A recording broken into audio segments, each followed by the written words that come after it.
on Friday and this whole weekend. So welcome to the African History Network show. Those listening on now on Superstation WFDF and watching on our social media forms, our Facebook fan page, The African History Network, The African History Network, and our YouTube channel, Michael Imhotep, IMHOTEP. It is Sunday, December 18th, 22, and we are live. Pastor Jamal Bryant was interviewed by Rashawn Ali, and Rashawn Ali posted this on her Instagram page. And Pastor Jamal Bryant says he wants to use growing marijuana as a way to bring Black men back to church. And when I was on Faraji Muhammad's show, I dealt with some of the history of why marijuana was made illegal. Okay, marijuana was made illegal basically when African Americans started using it. Okay, using it for recreational purposes. And this ties into the history of Mexicans coming into this country after the Mexican Revolution of 1910. So I dropped some of that knowledge on Faraji Muhammad's show. Now on the Washington Post article, and we talked about this on Real Filtered, but U.S. Attorney General Merrick Garland, has made a move to end the crack versus cocaine sentencing disparity that harms African Americans. Okay, so right now it is a 18-to-1 disparity. It was changed in 2010 under the Obama administration. Prior to that, it was 100-to-1 disparity. We talked about this on Roland Martin Unfiltered. There's a good article from there's also a good article from the Washington Post dealing with this topic. So we're going to talk about this today on the African History Network show as well. And what we see here, we see how the history of drug laws in this country have disproportionately targeted African Americans. And all this deals with politics. Politics is the legal distribution of scarce wealth, power, and resources, and the writing of laws, statutes, ordinances, amendments, and treaties, their adoption, interpretation, and enforcement. Okay, so basically everything that you want to do, even economic empowerment, is governed by laws and policies. All right, so this is why politics is so important. Okay, so we'll talk about those two stories, and then there was another good story that I saw on Roland's show on Friday. He played some of the press conference that Deion Sanders gave before the SWAC championship game with the North Carolina Central Eagles, okay, Jackson State University. But Deion Sanders spoke out regarding the criticism he has received for leaving Jackson State University. I want you to hear what Primetime had to say. All right, now, there was a big article that I posted on our fan page, the African History Network, from CBS Sports. And I posted this a few days ago, and it's gotten something like 800 likes on our, it's gotten about 800 likes on our Facebook fan page, the African History Network, okay? And for some reason, the screen is freezing up on me. All right, stand by those watching on Facebook and YouTube. Okay, so there was an article I posted from CBS Sports, and this deals with NFL owners get defensive.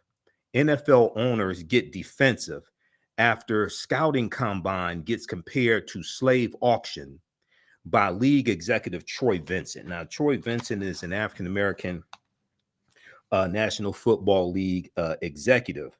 And this criticism from Troy Vincent took place during a closed-door meeting with team owners, okay? Now, people, NFL players have said this in the past and have intimated something to that effect in the past. But this is Troy Vincent. He said this to the white team owners' face, to their faces, okay? And I don't know if something like this on this level has happened in the past. I'm sure it has. I don't know when it was. When you have a team executive like this, when you have a NFL executive like this, who's African American, who has said this to white team owners in a meeting. All right. So this has gotten about 800 likes on our Facebook fan page, the African History Network. We're going to dig into this and break this down on today's show. All right. NFL owners get defensive after scouting combine gets compared to slave auction by league executive Troy Vincent, who is African American. And then I was going to talk about Georgia's Secretary of State Raffensberger. We dealt with that on Roland Martin Unfiltered, but we'll probably have to get to that. We'll probably have to get to that story when we come back from the holiday break. But the story that I want to get to, the last story that we'll cover, is dealing with a Tatiana Jefferson, and we know that she was shot and killed by a white police officer in 2019 when she was at home. She was at home with her nephew. They were playing video games and they had the door open because they had burnt hamburgers. A neighbor across the street saw the door open, thought it may be a burglary or something like that, called the police.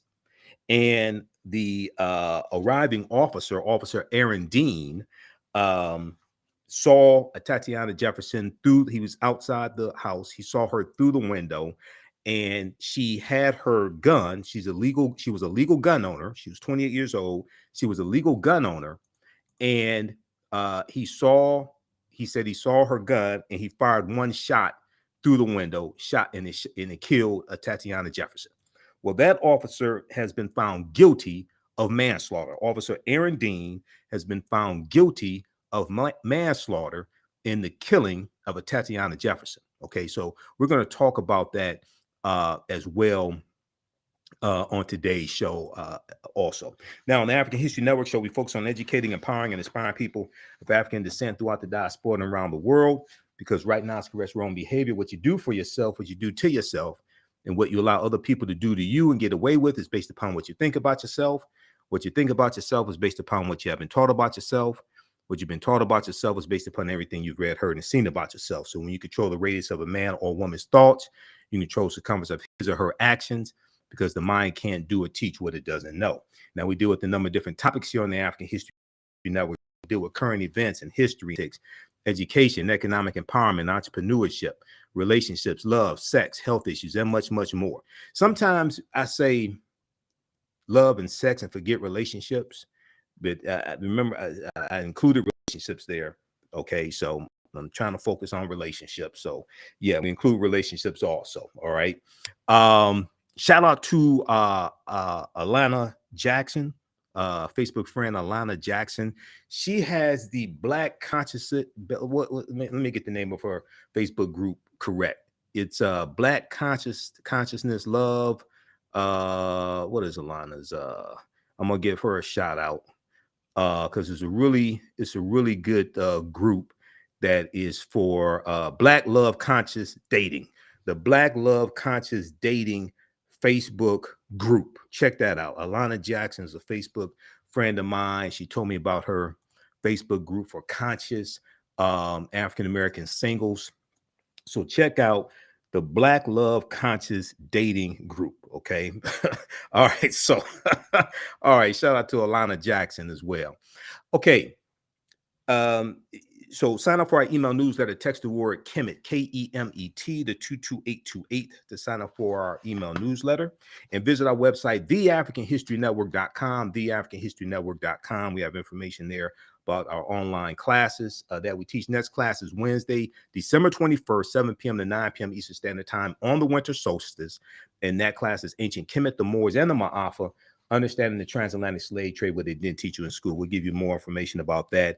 I will be speaking on Tuesday, December 27th at the historic King Solomon Church for their Kwanzaa event, 6 p.m. to 9 p.m. Malcolm X grassroots movement is organizing this day. Kujichagulia, self-determination. King Solomon Church is doing 7 days of Kwanzaa, since the Charles H. Wright Museum is doing 0 days of Kwanzaa live. They're going to do it all pre-recorded. So it starts December 26th, 6 p.m. to 9 p.m. That's the first day, Umoja, which is Monday. And the second day, Kujichagulia, self-determination. I will be speaking there. That day is free and open to the public. We'll have the information at our website, TheAfricanHistoryNetwork.com, TheAfricanHistoryNetwork.com. When we come back from the break, we'll talk about Pastor Jamal Bryant says he wants to use growing marijuana as a way to bring Black men back to church, but also teach them agriculture as well. I don't think it's a bad idea. You can give us a call, 313-778-7600, 313-778-7600. Tell us what you think. We'll be back in a few minutes.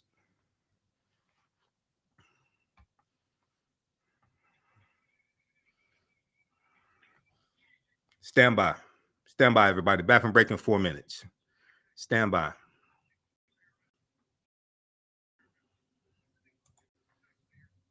Okay, how's everybody? This broadcasting on social media platforms. Invite your friends to tune in. Stand by. Okay, I got to get ready for this next segment. It's been a busy day today. Man.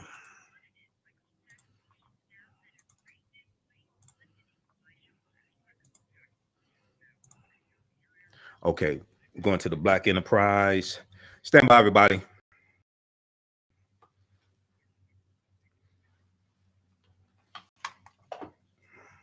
Stand by.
All right, everybody, stand by. Back from break in 1 minute. Back from break in 1 minute, everybody.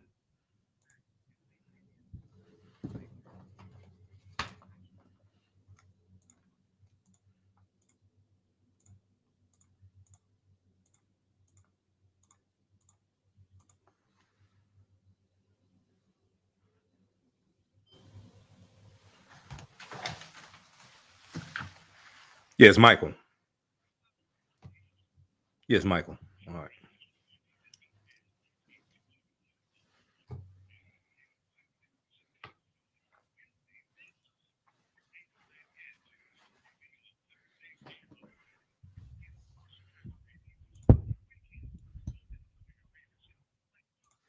Back from break in 1 minute, everybody.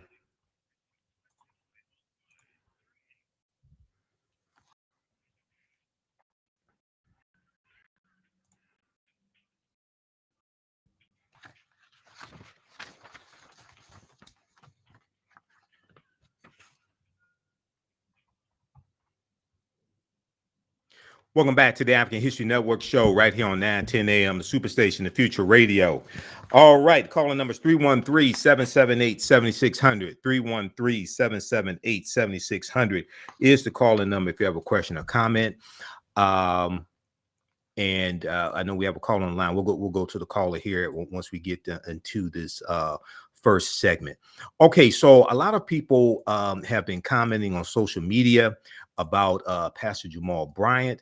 who in an interview with Rashawn Ali, that's on her Instagram page, he said that he's looking for people who smell like weed. He said he's looking for people who smell like weed, especially African American men who smell like weed. So there was a good article from blackenterprise.com that talked about this. And then we're going to the clip. We're going to clip one here in just a second, Mukasina. Okay, that's in the article from Black Enterprise. Blackenterprise.com has an article from December 8th talking about this. I'm looking for people that smell like weed. Pastor Jamal Bryant shares plans to launch cannabis business. Okay, and I want to this segment here that is in the article. If you remember the show Sister Circle Live,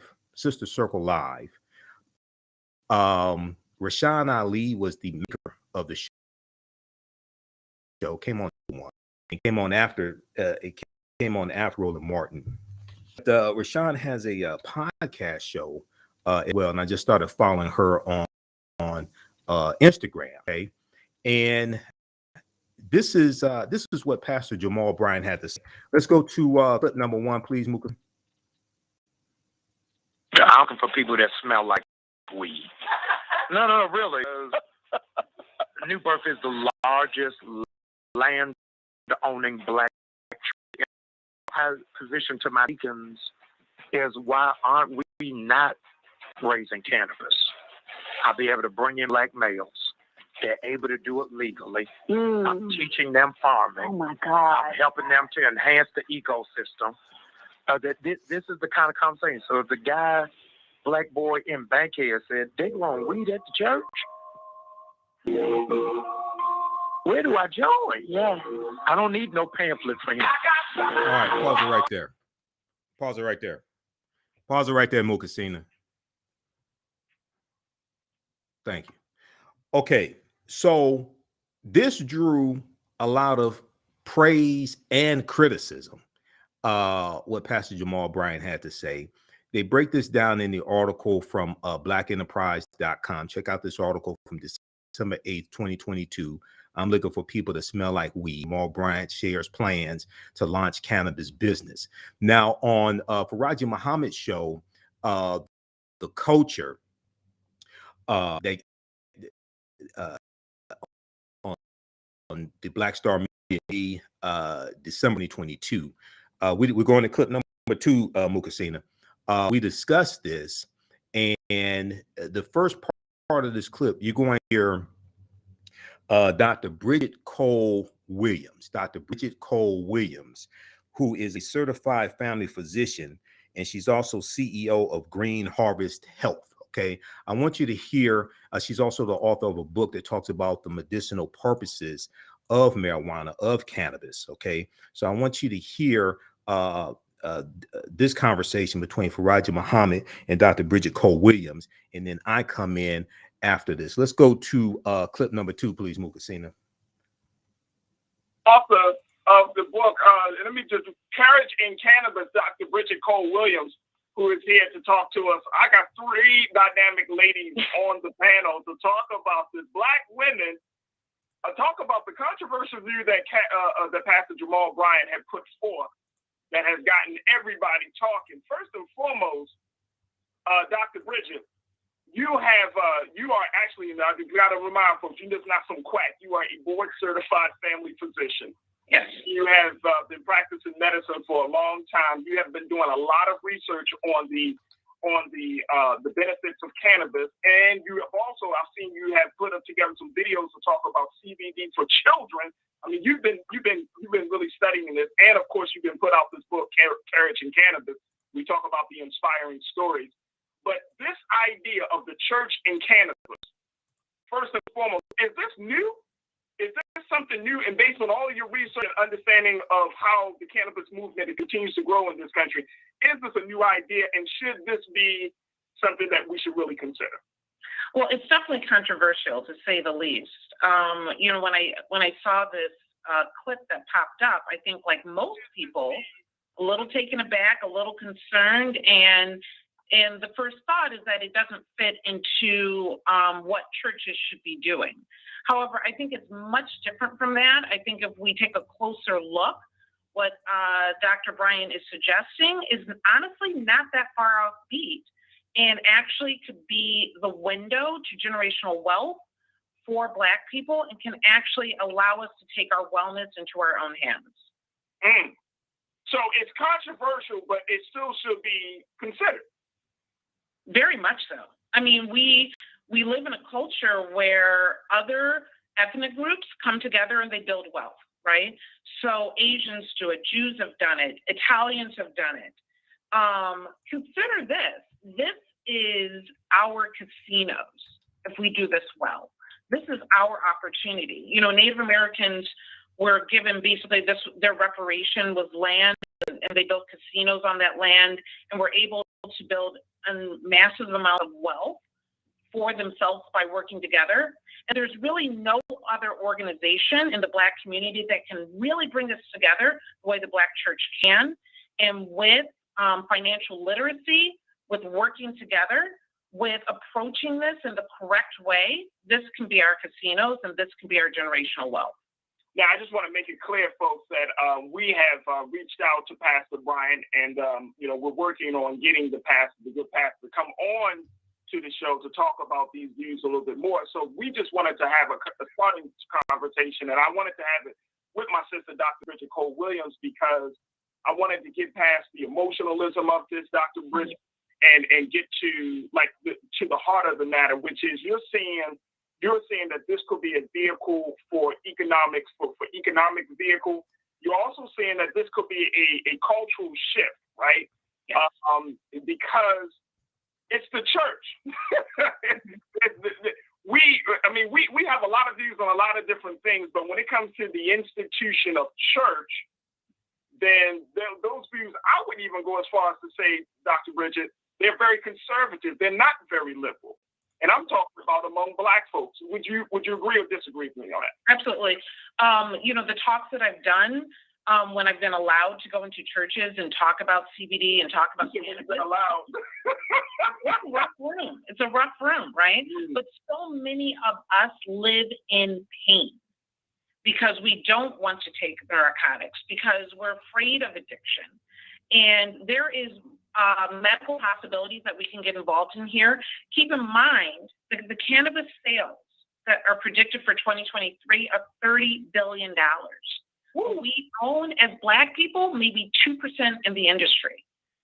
This is an opportunity. At first, just like everybody else, I was taken aback and questioned and wondered who would think about growing cannabis. And keep in mind, whether it's cannabis, whether it's hemp, there's a number of different ways to approach this. Yeah. But this is an opportunity. And churches, to be honest, yes, churches are conservative. Black churches can be incredibly conservative, but we all need to grow and grow up. And there is no other more powerful vehicle for us as people. Okay, pause it right there. All right, now, so that was Dr. Bridget Cole-Williams giving some very important information and background information dealing with cannabis and medicinal purposes. Okay, so I come in. We're going to clip 3, Mukasina.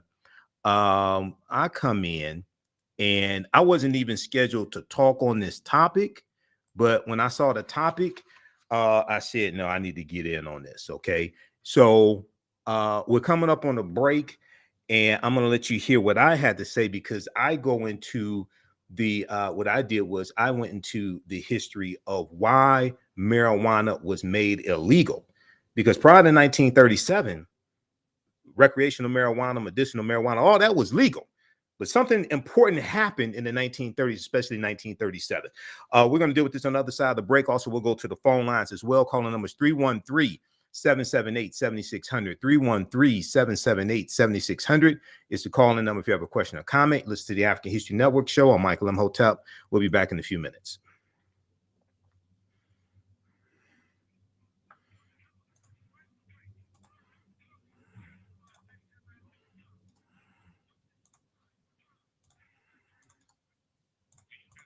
Stand by, back from break in 4 minutes. Stand by. You can support the African History Network, $ the AHN Show through Cash App, also through PayPal, paypal.me/the AHN And then we have also information at our website dealing with our online classes. Our next class is Wednesday, December 21st on the winter solstice. Next class is that's the next installment of our Wednesday class. Ancient Kemet, the Moors, and the Ma'afa, Understanding the Transatlantic Slave Trade, what they didn't teach you in school.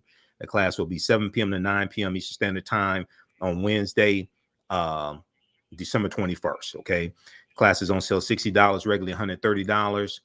We have the information on the homepage of our website at theafricanhistorynetwork.com. Stand by. Back from break in 3 minutes.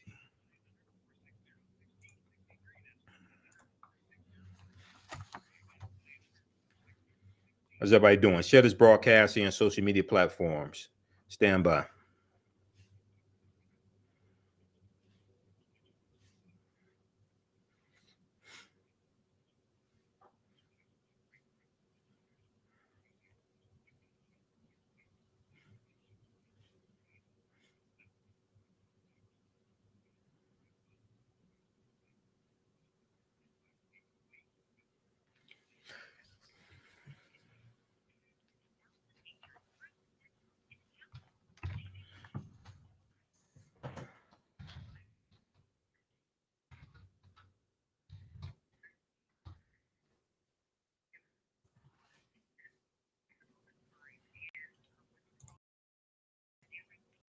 All right.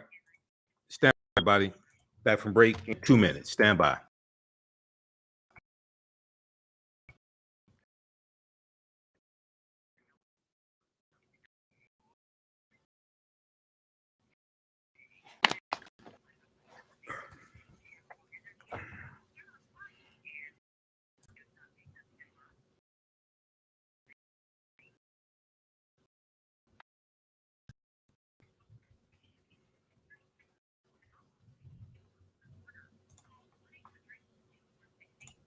I'm going to refresh the screen. Bye.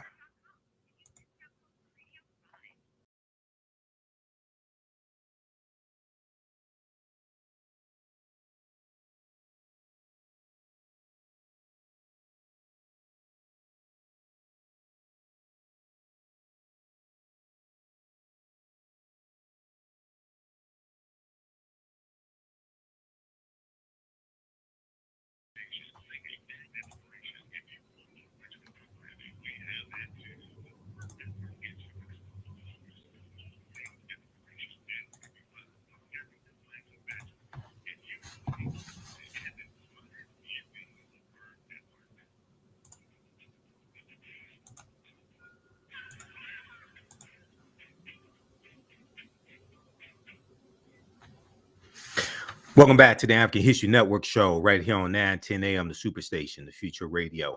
Okay, the calling number is 313-778-7600. 313-778-7600 is the calling number if you have a question or comment. We're going to the phone lines here in just a minute.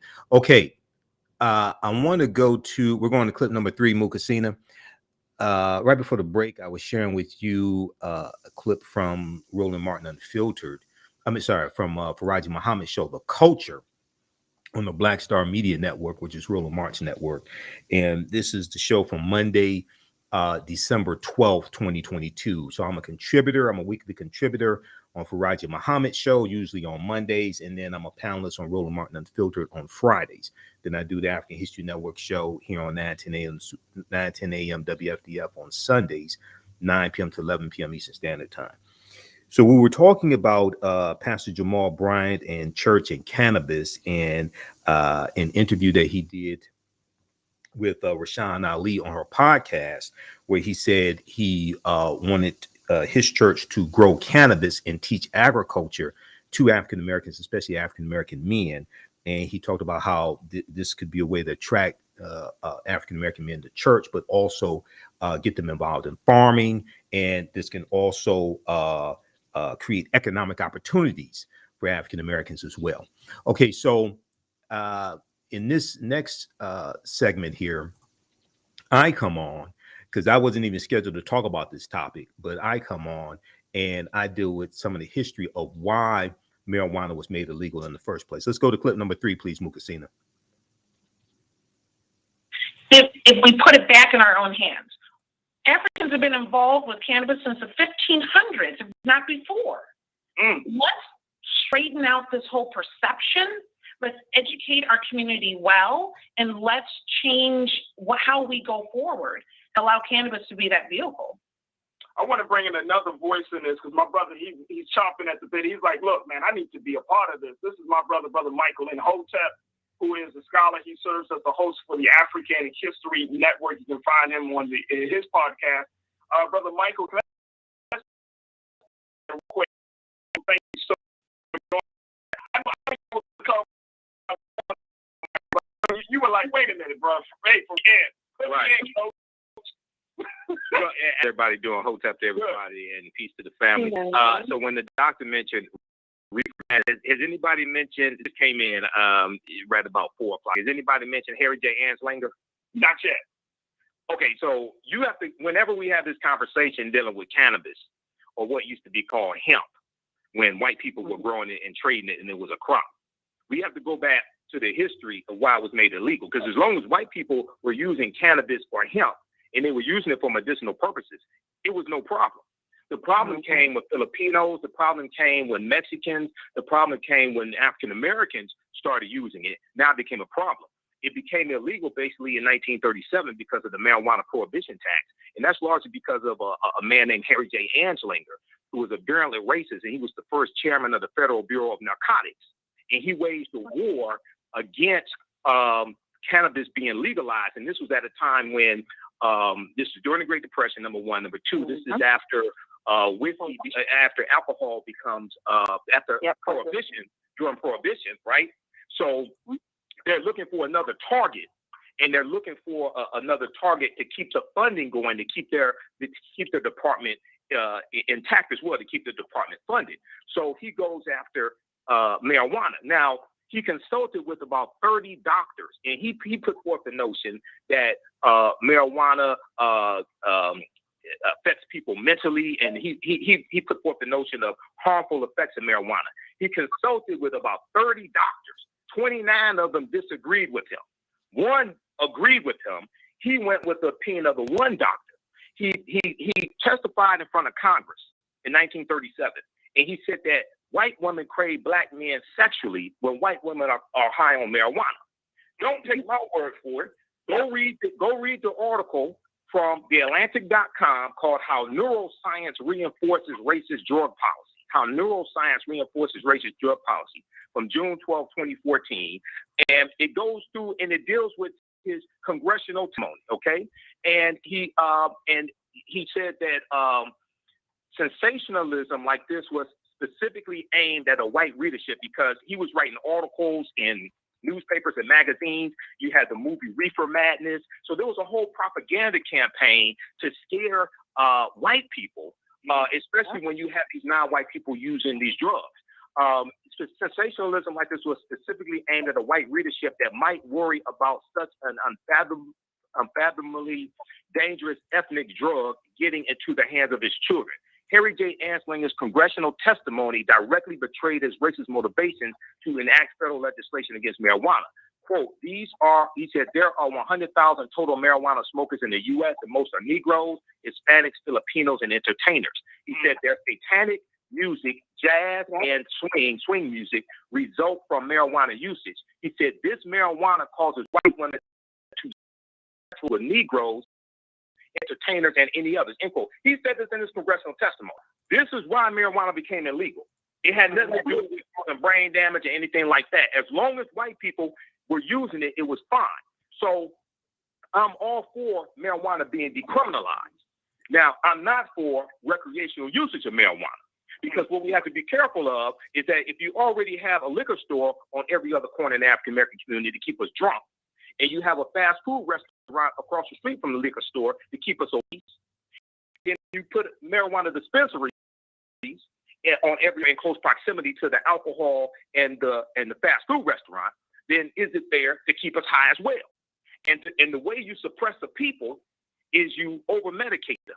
You keep them drunk. You keep them high. You keep them obese to fight back, to keep them from fighting back against white supremacy and racism. So yes, it should be decriminalized. Mm-hmm. Yes, there are legitimate medicinal purposes for cannabis. Usually you don't smoke it. Usually you put it in food because when you smoke it, it reduces the THC level. So I'm for medicinal marijuana.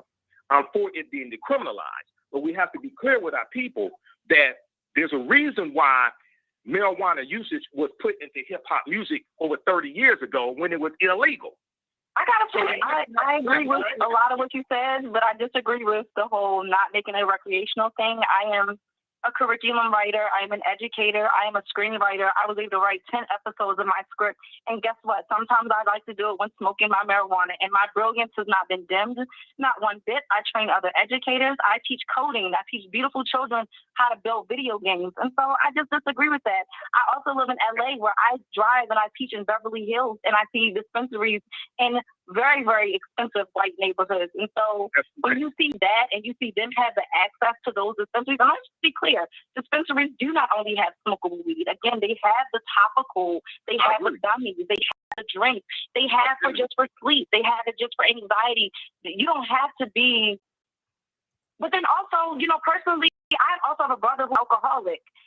And I would have much rather seen my brother smoke weed than the effects that alcohol had on him as a young man, and just seeing the health issues that he has now at the age of 34 from alcohol usage. So for me, if whatever his issues are, or from his anxiety and all these other issues that led him to alcohol, I wish that would have led him to marijuana instead of alcohol, because that was way more detrimental to him as a child. Literally, as someone who I remember getting drunk at in 7th grade, to him being a grown man now who can finally admit that he has an alcohol problem. So I just disagree. That's the stigma that we're fighting. What I said, sister. You hear so many people say, weed shouldn't be recreational. That's the stigma right there that I personally have been fighting against. Because I'm ashamed of smoking because of perspectives such as yours. You're misunderstanding what I'm saying. I'm not saying. I'm just saying that's my perspective of. I'm not saying recreational marijuana should not be legal. I'm saying we have to be careful about using marijuana for recreational purposes. Marijuana, whether it's medicinal or recreational, should have never been made illegal in the first place. Prior to 1937, all of that was legal. I'm not saying recreational marijuana should not be legal. I'm saying we are using marijuana recreationally. It has a medicinal purpose. Mm-hmm. I don't use alcohol. I like to use it recreationally, and I personally don't think there's anything wrong with anyone wanting to use it recreationally. Okay. Now, I'm not saying if it's something that's creating a situation where you're not getting up and going to work, that's not what I'm saying. But I also am someone who can use it recreationally and still be a brilliant, successful young woman. That's the point that I'm making. So I don't correlate a dispensary in the community that I correlate the same way that I correlate a liquor store. That's just simply what I'm saying. But I respect your point of view. Okay. Go ahead, Michael. I'm going to let you finish, and then I want to get from Dr. Bridget and B. Mm-hmm. So it still comes down to education at the end of the day, that, these very emotional and strong opinions that we have are really based a lot on the viewpoints and stigmas that have come about.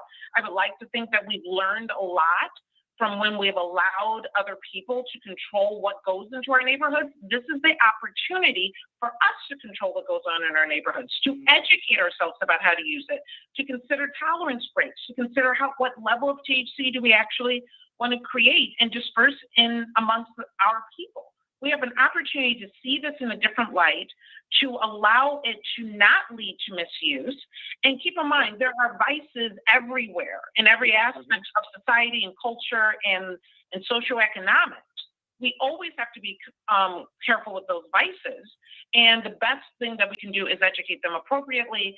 But if this can also lead to financial opportunities, and getting out of being only 4% of wealth in this country when we are 30% of the population. Like I said, I don't know if this is what Dr. Bryant had in mind, but this is the opportunity that lands before us, whether it's him or anybody else. And so, yes, we do need to be careful with it, but this is an opportunity that we can take advantage of, that we can educate our people about, that we can use it in a medicinal manner, and to make sure that we don't misuse it. Because again, the other vices that are available to us readily do much, much more harm than cannabis ever will. Corinna checked in. I agree. The Corinna checked in. What about? Okay, pause it right there. Okay, so that was the last female voice you heard. So that was Dr. Bridget. Okay, Dr. Bridget Cole Williams, and I agree with her. Now, I wasn't saying that medicinal. I wasn't saying that recreational marijuana should not be legal, and I'm not talking about one person's marijuana usage experiences. Okay, and they'll be able to write plays and work and operate in a functional manner. I'm talking about understanding a system of white supremacy and racism, and understanding the last 500 years of history, and understanding what happened when the British used opium in Hong Kong, when they used alcohol against Native Americans, when they flooded the African American community with heroin in the 1960s. This is what I'm talking about. Okay, we'll deal with this on the other side of the break, and we'll go to your calls on the phone lines. 313-778-7600. 313-778-7600 is the call-in number if you have a question or comment. I'm Michael Imhotep. You listen to the African History Network show. We'll be back in a few minutes. Stand by.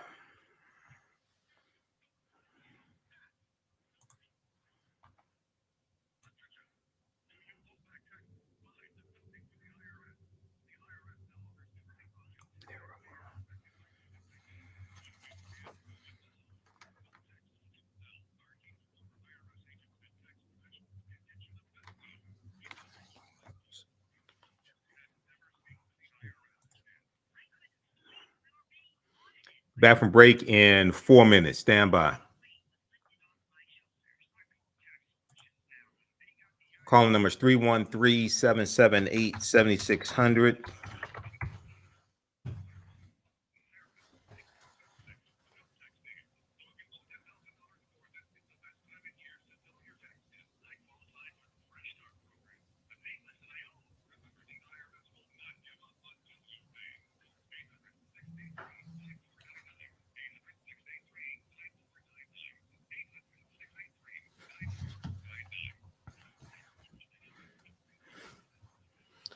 Stand by. Back from break in 2 minutes.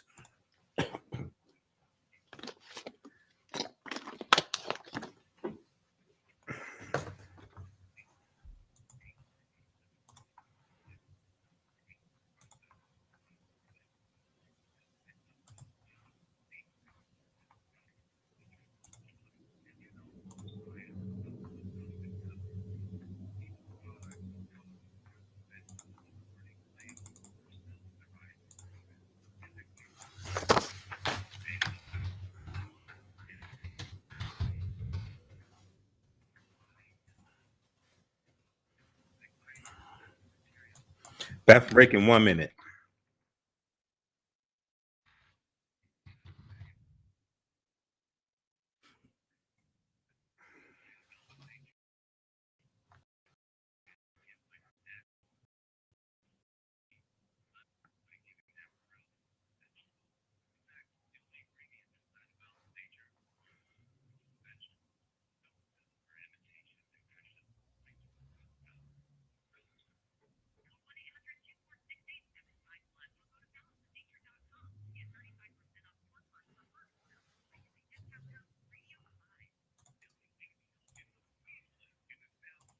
Back from break in 1 minute. Stand by.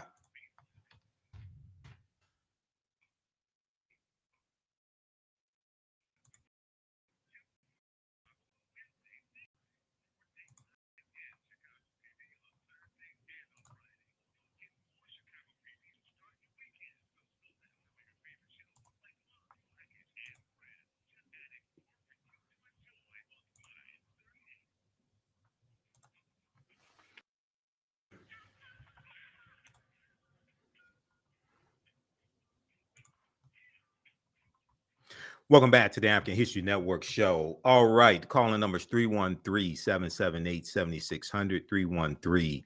313-778-7600 is the call-in number if you have a question or comment. Also, be sure to visit our website, TheAfricanHistoryNetwork.com, TheAfricanHistoryNetwork.com. We have the flyer up now for the 7-day Kwanzaa celebration taking place at the historic King Solomon Church in Detroit, 6100 14th Street in Detroit. This is organized by the Black Legacy Coalition. We know the Charles H. Wright Museum of African American History. They're doing virtual Kwanzaa. It's all recorded this year. There's no live, no in-person live Kwanzaa celebration. So the Black Legacy Coalition said, I can't go for that, like Hall and Oates said. So they're organizing this. 7 days of Kwanzaa. First day, Umoja, December 26, 6 p.m. to 9 p.m. is hosted by the Shrine of the Black Madonna.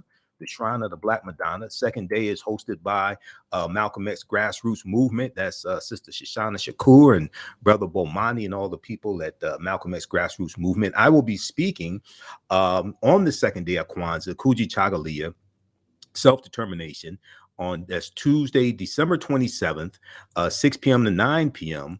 at the event is 6 p.m. to 9 p.m. I think I speak about 8 o'clock. And this is at the King Solomon Church, okay? King Solomon Church. We have the information on the homepage of our website, TheAfricanHistoryNetwork.com, TheAfricanHistoryNetwork.com. And I'll deal with some of the history of Kwanzaa and also talk about the new film Black Panther, Wakanda Forever.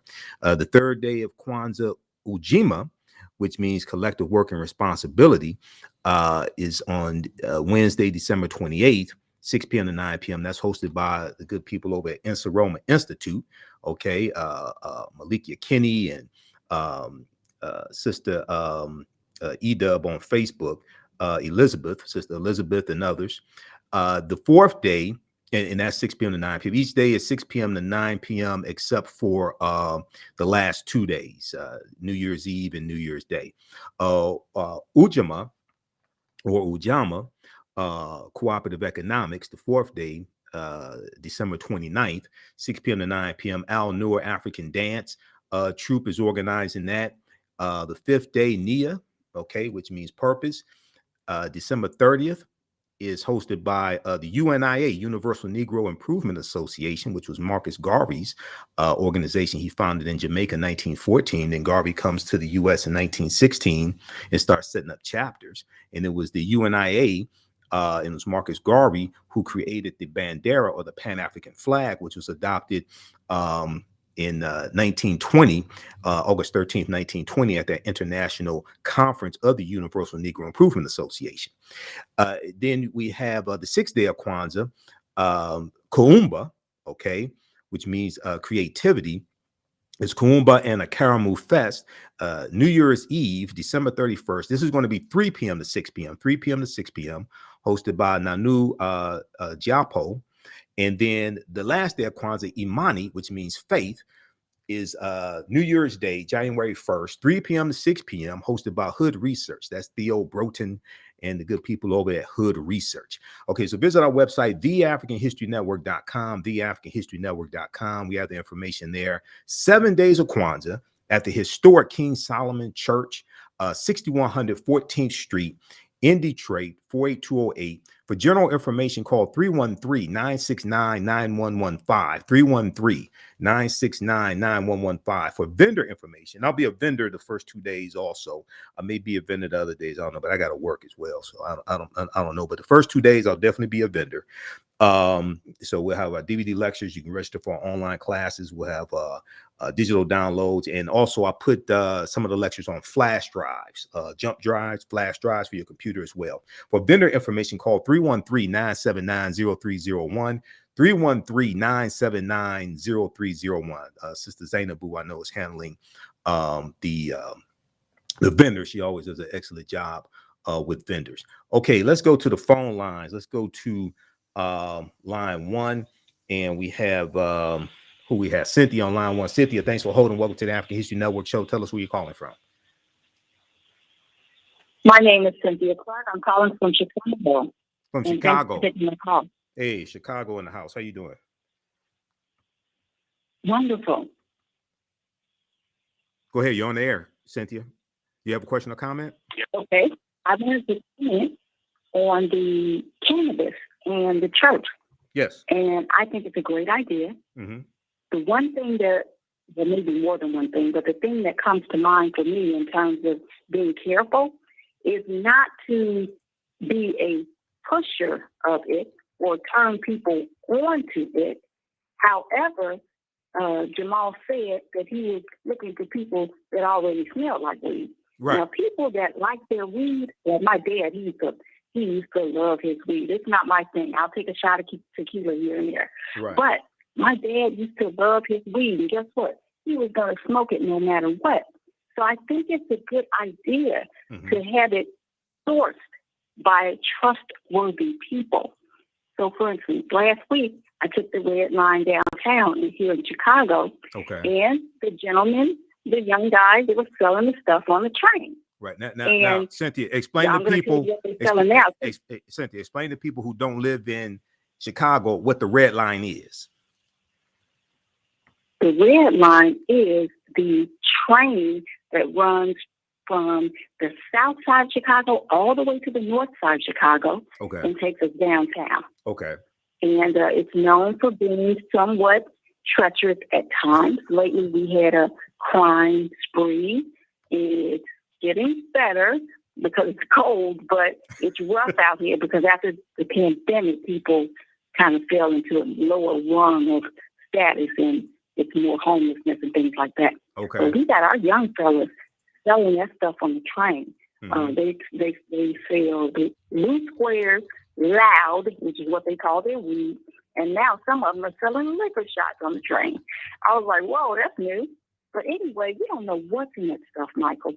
Right. So our young people, or our people, period, that are into that thing, you don't know if it's fentanyl in there. You don't know what the freak is in there. Right. So to have it sourced by a source like Jamal's church, for those that are already on it, hey, let them get it, the good stuff from them instead of this crap that's out here, number one. But we have to be careful not to turn people on to it.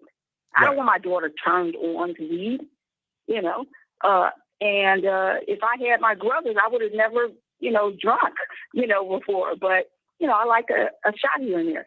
But, that's my thought on it. Just don't get into the point where you're pushing it on our people. Right. But for those that are already smelling like weed, like Jamal said, hey, give them a better source of the product. All right, Cynthia, thanks for calling. We're up against the break. You listen to the African History Network show. I'm Michael Imhotep. We'll be back in a few minutes. 313-778-7600. 313-778-7600 is the call-in number if you have a question or comment. And when we come back, we're going to talk about Attorney General Merrick Garland, who gave a directive to his U.S. attorneys, and he's moving to end sentencing disparity between crack cocaine and powder cocaine. Listen to the African History Network show. I'm Michael Imhotep. We'll be back in a few minutes.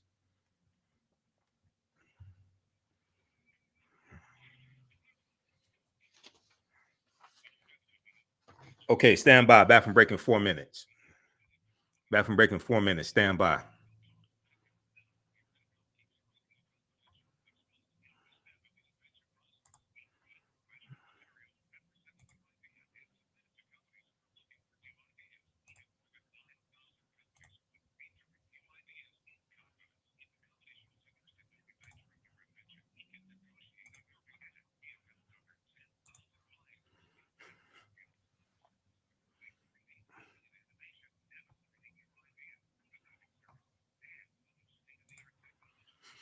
All right, how's everybody doing? Give us a thumbs up, give us a heart, give us a like.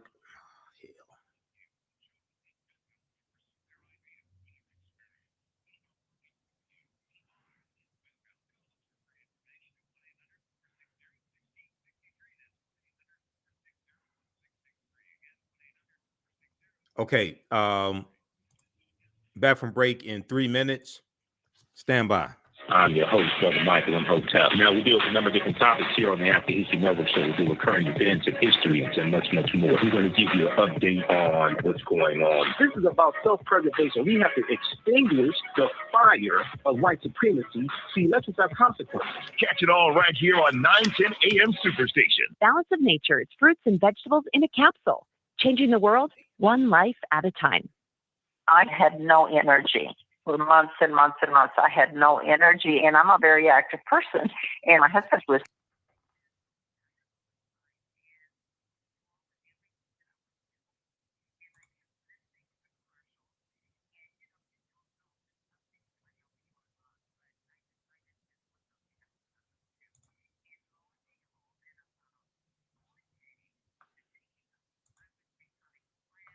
Stand by.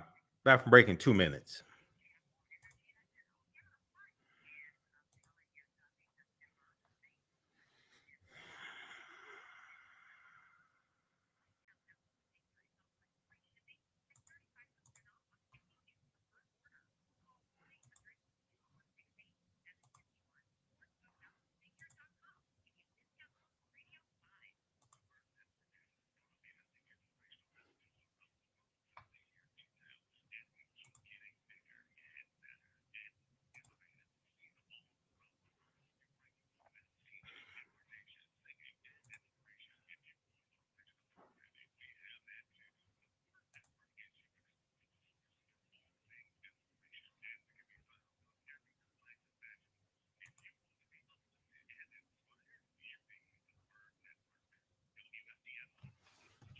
(910 AM Superstation, a division of Adele Media. The views and opinions expressed on any program are those of the producers and or the persons appearing on the program and do not necessarily reflect the views and opinions of 910 AM Superstation or Adele Media.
The Holdings podcast or something. I forgot the name of her podcast, but I just want you to know. But I'm dealing with understanding a history of white supremacy and racism. Okay.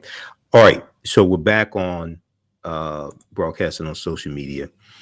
And I wanted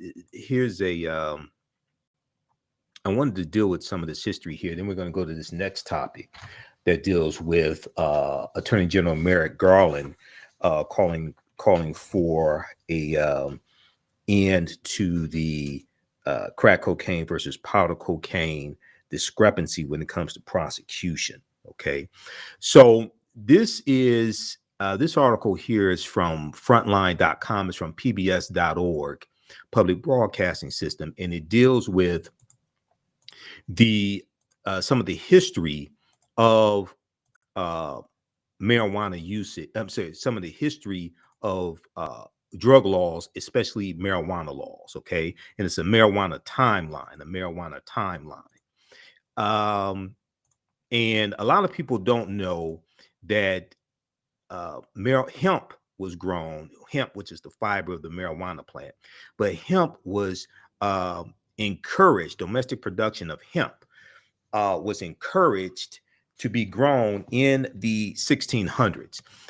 It says American production of hemp was encouraged by the government in the 17th century. So this is during the colonial period. This is before you have the U.S. Constitution, before it's the United States of America. American production of hemp was encouraged by the government in the 17th century for the production of rope, sails, sails, sails for like ships, and clothing. And it goes on to say marijuana is the mixture of dried, shredded flowers and leaves that comes from the hemp plant, H-E-M-P, hemp plant. Now, in 1619, the Virginia Assembly in the colony of Virginia passed legislation requiring every farmer to grow hemp in the Virginia colony. Hemp was allowed to be exchanged as legal tender in the colonies of Pennsylvania, Virginia, and Maryland. Okay, so as long as white people were using hemp, and yes, African Americans who were being enslaved were working on these plantations. It wasn't just tobacco, it wasn't just cotton. Cotton is not king yet in the 1600s, but they're still growing cotton. But hemp was a big product that was being grown in the colonies. Hemp was allowed to be exchanged as legal tender. Hemp was allowed to be exchanged as legal tender in Pennsylvania, Virginia, and Florida. All right, the computer's freezing up on me for some reason. All right, stand by.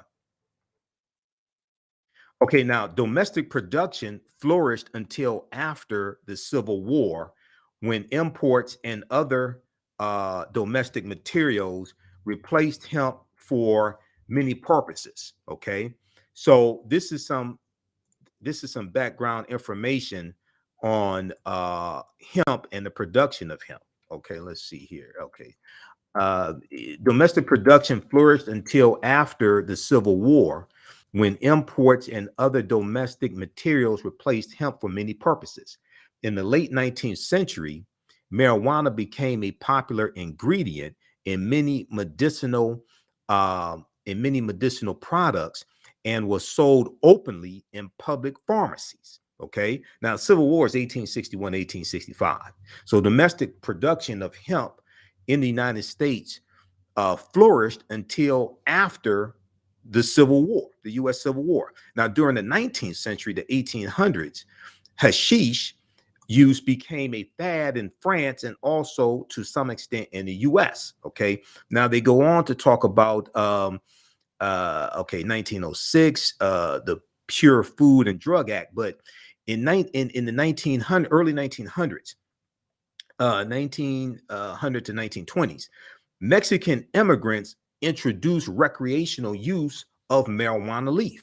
Mexican immigrants introduced the recreational use of the marijuana leaf. Now, after the Mexican Revolution of 1910, Mexican immigrants flooded into the U.S., introducing to American culture the recreational usage of marijuana. The drug became associated with the immigrants, and the fear and prejudice about the Spanish-speaking newcomers became associated with marijuana. Anti-drug campaigners warned against the encroaching, quote-unquote, marijuana menace, and terrible crimes were attributed to marijuana and the Mexicans who used marijuana. Now, marijuana is a Spanish term. They renamed hemp and cannabis, they renamed it marijuana, and what they did was the fear and prejudice that many white people had in this country of these Mexicans who were coming into the U.S., that got associated with the new term marijuana, which was rebranding something that white people had been using for hundreds of years. Okay, so there was a whole propaganda campaign behind this, a propaganda campaign of fear, and then you add on to it Filipinos using marijuana, you add on to it African Americans using marijuana, and then you go into the Great Depression, 1930s, and you have a fear of marijuana. Now, during the Great Depression, massive unemployment increased public resentment and fear of Mexican immigrants. This is long before Donald Trump came along, okay, lying about Mexicans and lying about immigrants, things like this, right? Escalating public and governmental concern about the problem of marijuana, okay? This instigated a flurry of research which linked the use of marijuana with violence, crime, and other socially deviant behaviors primarily committed by, quote unquote, racially inferior or underclass communities, primarily committed by quote unquote racially inferior or underclass communities. By 1931, 29 states had outlawed marijuana. Okay, so then you have the creation of the Federal Bureau of Narcotics in 1930, and you have the white supremacist racist named Harry J. Anslinger, who became the first commissioner of the Federal Bureau of Narcotics, and he remained in that post until 1962. Okay, then 1936, you have the movie Reefer Madness that comes out. This was a propaganda film. Reefer Madness was produced by French director Louis Gasnier, Gasnier. Now, the Motion Pictures Association of America, composed of the major Hollywood studios, banned the showing of any narcotics in films. Then in 1937, you have the marijuana prohibition tax, which basically it basically prohibits marijuana except for medicinal purposes, and the sale of marijuana and the usage of it. Now, after a lurid national campaign against the quote unquote evil weed, Congress passed the Marijuana Tax Act of 1937, or the Marijuana Prohibition Tax Act of 1937. The statute effectively criminalized marijuana, restricting possession of the drug to individuals who paid an excise tax for certain authorized medical and industrial uses. Okay, so read the rest of this here. This deals with a snapshot of a timeline of marijuana history in this country and marijuana usage. This is at pbs.org. It's from Frontline. Okay, pbs.org, public broadcasting system. Okay, now I want to switch gears. I want to go to this next story here, dealing with Attorney General Merrick Garland.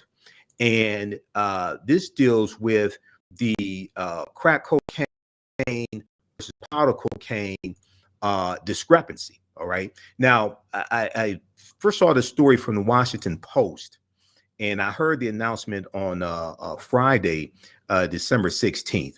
But the Washington Post has this story. U.S. Attorney, let's see, what is this? U.S. Attorney General moves to end sentencing disparities. U.S. Attorney General moves to end sentencing disparities on crack powder cocaine.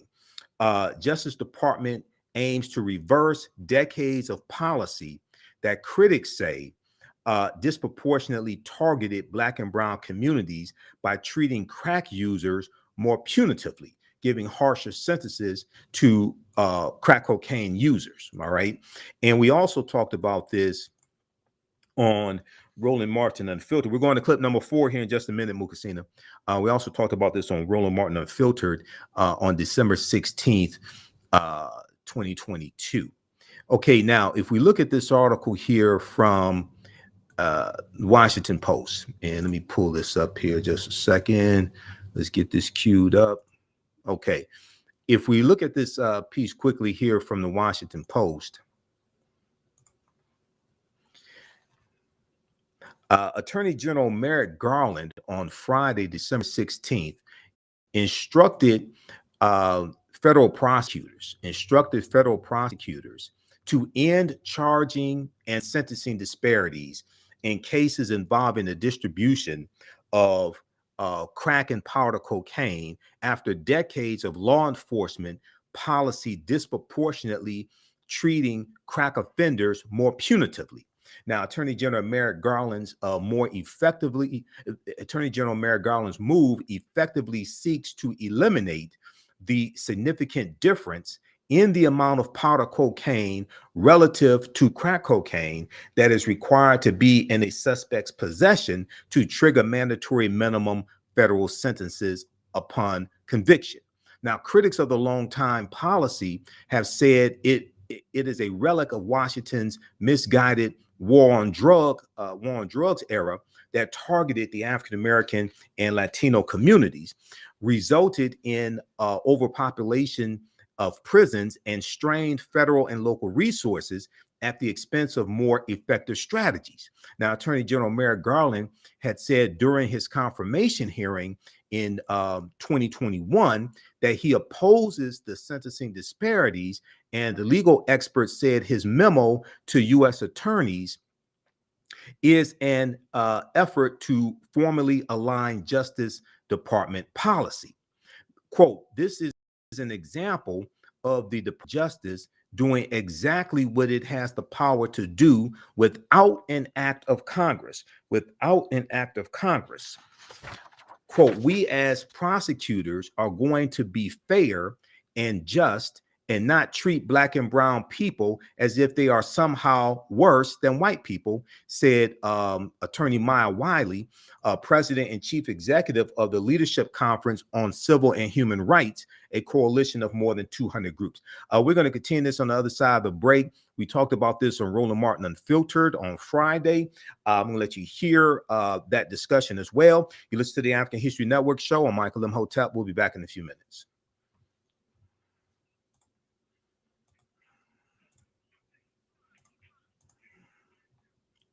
Stand by. Back for break in 4 minutes. Stand by.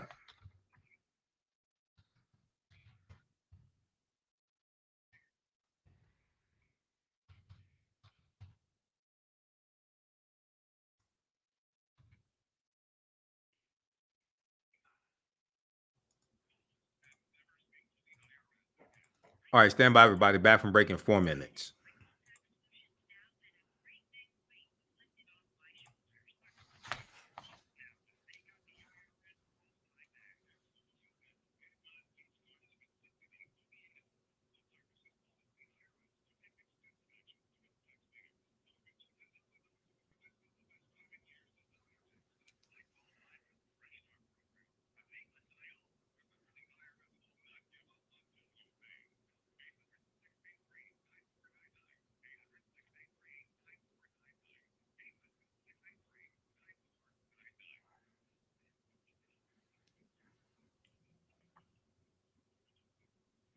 Okay, give us a thumbs up, give us a heart, give us a like on this broadcast.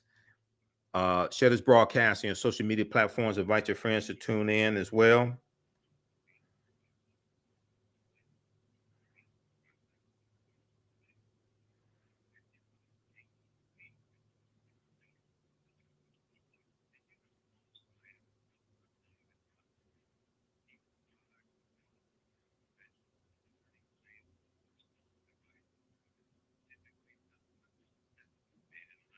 Back from break in 2 minutes. Stand by.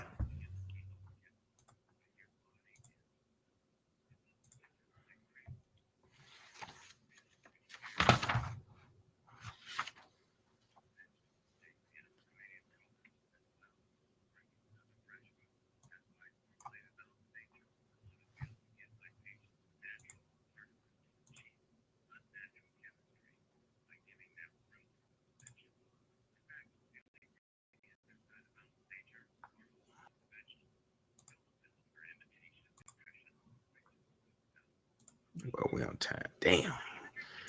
Back from break in 1 minute.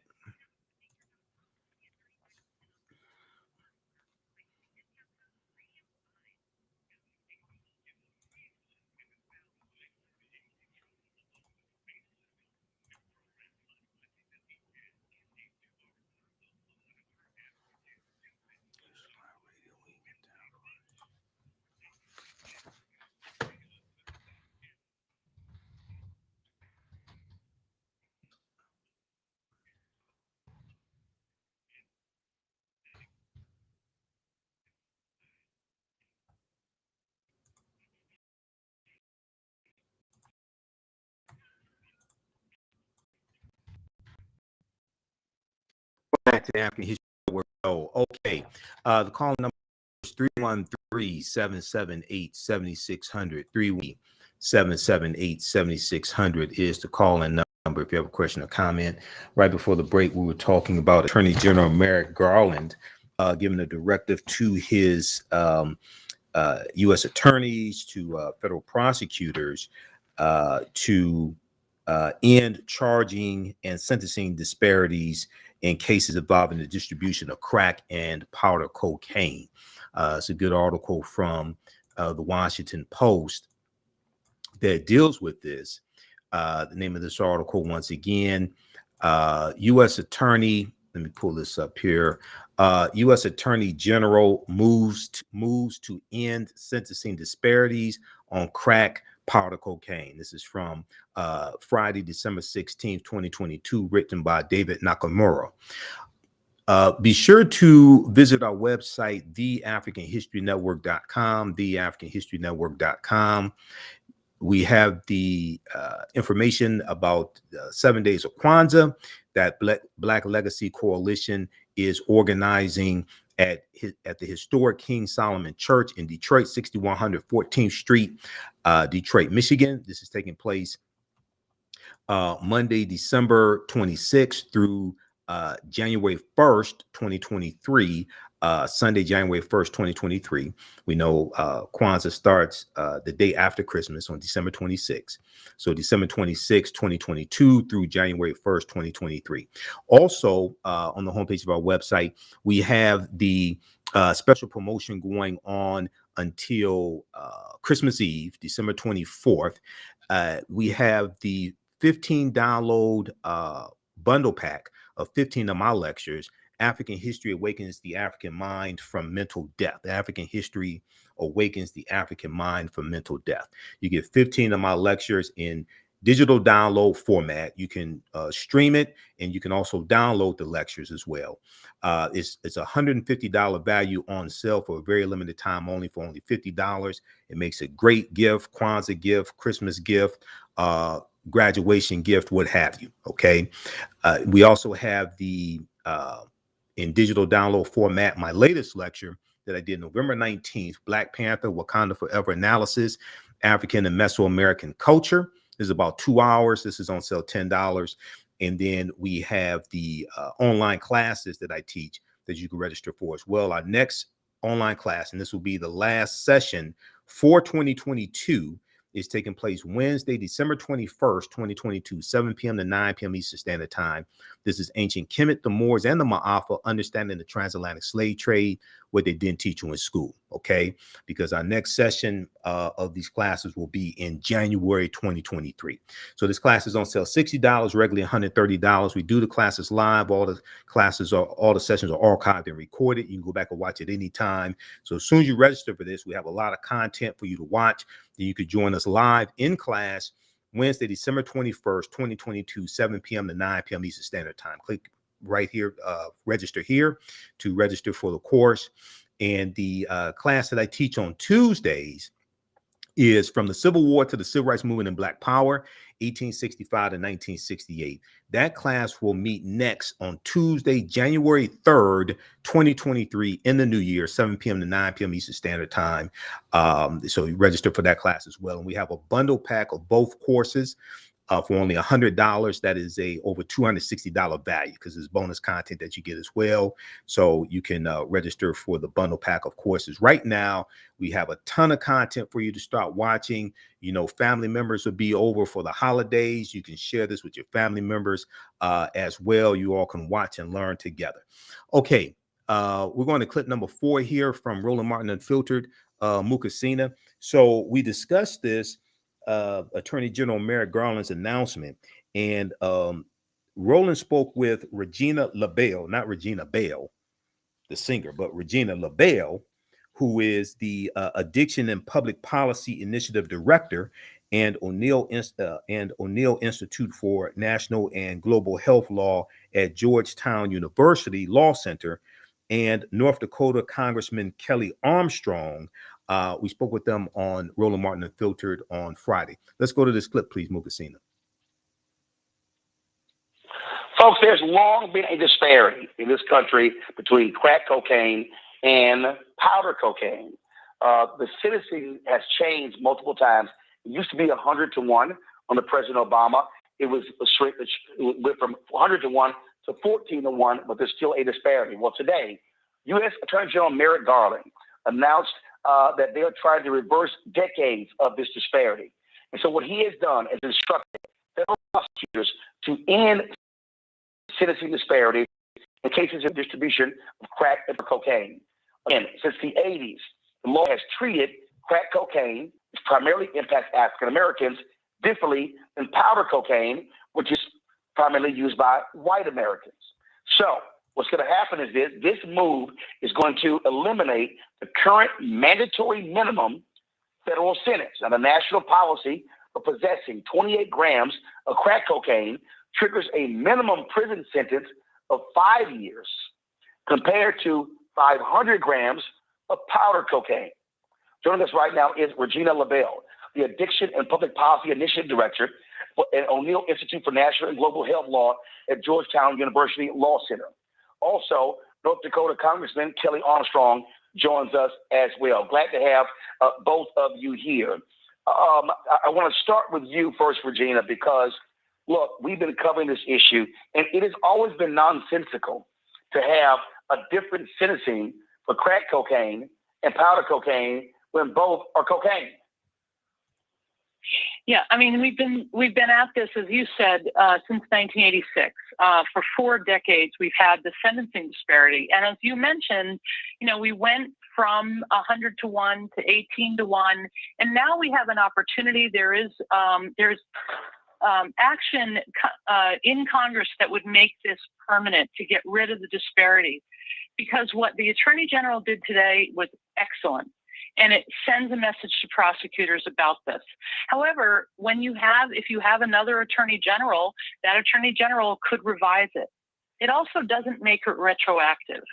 So the legislation that's currently pending in Congress, the Equal Act, would do that. It would eliminate the crack cocaine powder disparity, and it would also make it retroactive. I testified on this issue last year in Congress. Before the Senate Judiciary Committee when I was acting director of the White House Office of National Drug Control Policy. And I was joined by Arkansas Governor Asa Hutchinson. And he knows what a disparity this is and what an injustice it is, and it's time for it to change. The thing that's weird here, Congressman Armstrong, is I don't understand why members of Congress have not seen how nuts this is. And the reality is, the crack cocaine guidelines have disproportionately impacted African Americans, getting longer jail time. And it's crazy to say 28 grams of crack cocaine, 500 grams of powder cocaine, and then you talk about these long prison sentences. I mean, this has been detrimental to the Black community in terms of tearing people away from their families. The U.S. House of Representatives passed it, I think, 361 to 66 over a year ago. That means the majority of Republicans supported a 1-to-1 disparity and doing retroactivity as well. So we've been negotiating. I've had great partners with Congressman Jeffries, Congressman Durbin, Senator Durbin, Senator Booker, and Senator Grassley, and I agree completely with the previous guest's statement. What Merrick Garland did, but it's not it. I actually wish he would have, if this memo was coming out, would have probably waited until after whatever gets attached to the omnibus bill gets attached, because we're working really hard to get the Equal Act onto our negotiated version of the Equal Act onto the year-end bill. So, Regina, if the House passed it, what's going to hold up in the Senate? Your guess is as good as mine. As I said, I testified last year on the issue, and there's been incredible bipartisan support in the House. I think the sticking point is, should it be 0 and should it be? I think there's no question people acknowledge the disparity needs to be reduced, and that it's not, everything, the devil is in the details. Next week, we'll see what Congress comes out with in the omnibus bill. And, but today, the Attorney General sent the right message to the prosecutors and also to people who were affected, as you said, families, people who have loved ones who've been disproportionately affected, that, we're going to take the step. Yes, now Congress can take the next step and pass the. Congressman, you talk about that there's still time for the Senate make these changes. Okay. We're talking Okay, about do me a favor, Mokasina. Pause it right there. We're coming up on a break. Coming up, so pause it right there. We're coming up on a break. Okay. All right, pause it right there, Mokasina.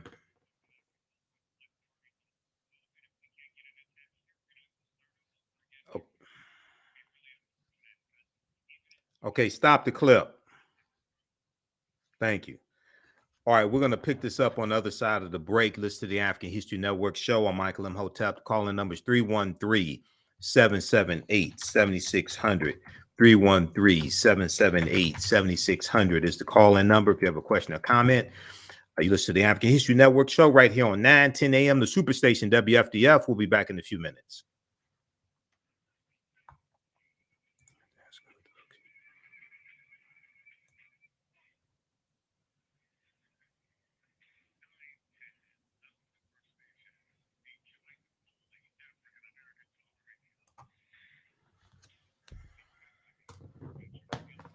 Bathroom break in 4 minutes. Stand by.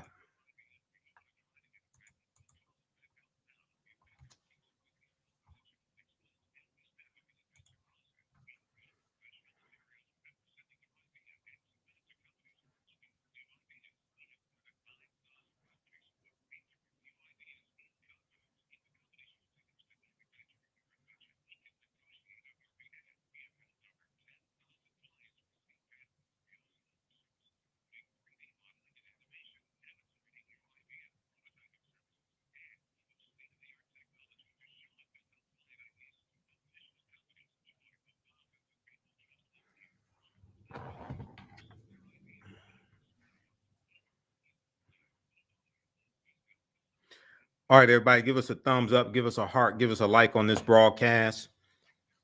How's everybody doing? Who do we have here? I had to refresh the screen, so it knocked out some of the people. So if you're watching on Facebook or YouTube, post a comment here on the thread of the broadcast so I can give you a shout out.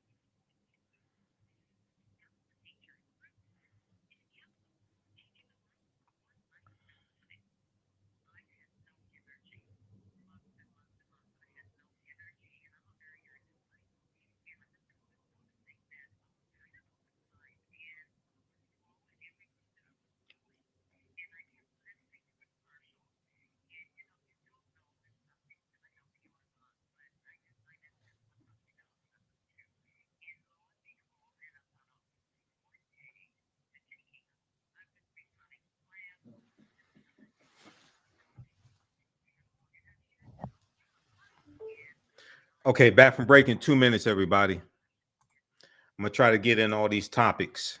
Who still needs to register for our online class? This class is Wednesday, December 21st, Ancient Kemet, the Moors, and the Ma'afa. Understand the transatlantic slave trade.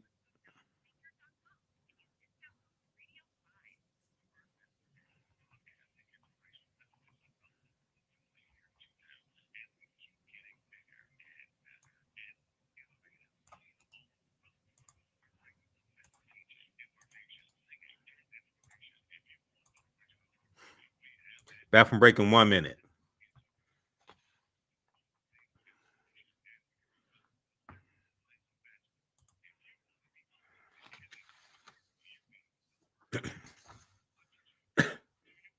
Stand by.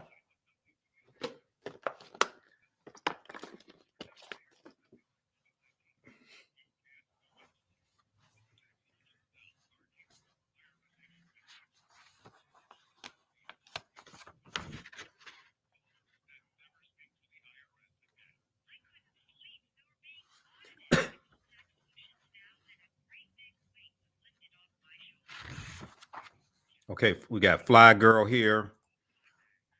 Coming back from break in 30 seconds. Stand by.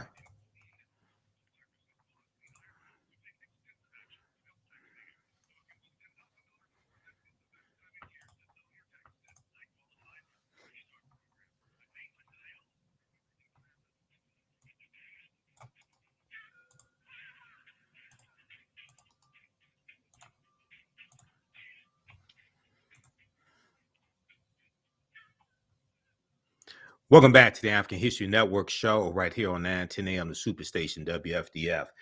Also, if you like this type of information, you can support the African History Network, $ the AHN show through Cash App, $ the AHN show through Cash App, also through PayPal, paypal.me/the AHN show.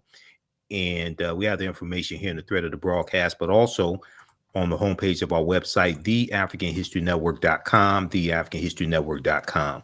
We have our PayPal and Cash App links there. And this is our official Cash App account, $ the AHN show. So when you go to it, it'll say Michael and probably show my picture there. I'm still trying to get the fake African History Network Cash App accounts out there. I'm still trying to get them shut down. Okay. All right. So let's go back to this story. Right before the break, we were talking about Attorney General Merrick Garland, who made an announcement on Friday that he's moving to end the crack cocaine versus powder cocaine disparity when it comes to sentencing. I want to go back to this clip here from Roland Martin Unfiltered, and we were speaking. Roland was speaking with Regina LaBelle, who is the Addiction and Public Policy Initiative Director and O'Neill Institute for National and Global Health Law at Georgetown University Law Center. And he was also speaking with North Dakota Congressman Kelly Armstrong. And then Roland's going to go to his panel. I was on his panel. Let's go back to this clip, please, Mukasina. Bill, and but today, you know, the Attorney General sent the right message to the prosecutors and also to people who were affected by this, as you said, families and people who have loved ones who've been disproportionately affected. That, you know, we're going to take this step. Yes, now Congress can take the next step and pass the Equal Act. Congressman, you talk about that there's still time for the Senate to make these changes. How much time are we talking about? Because you got the Christmas break coming up. So how much time do we have? 48 hours, I think. I think the omnibus bill will be written by the end of this weekend, and we'll come back and both parties will move. And if we can't get it attached here, we're going to have to start all over again next Congress, which would be really unfortunate, because even in spite of all of the different politics around crime and all of those different issues, there just about every organization from all across the ideological spectrum supports this because it's the right thing to do.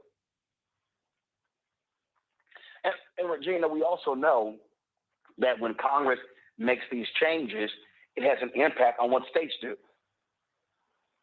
Right. I mean, you know, actually, Governor Hutchinson was saying that in Arkansas, he actually got rid of the disparity. So a lot of the states have already gotten rid of this disparity, you know, because the states have seen that not only doesn't it prevent drug use, it also costs them a lot of money to incarcerate people over time. So they're putting that money into what it should be used for, which is preventing youth substance use and keeping people who have a substance use disorder, getting them into treatment, as opposed to putting them into jails or prisons where their conditions often deteriorate.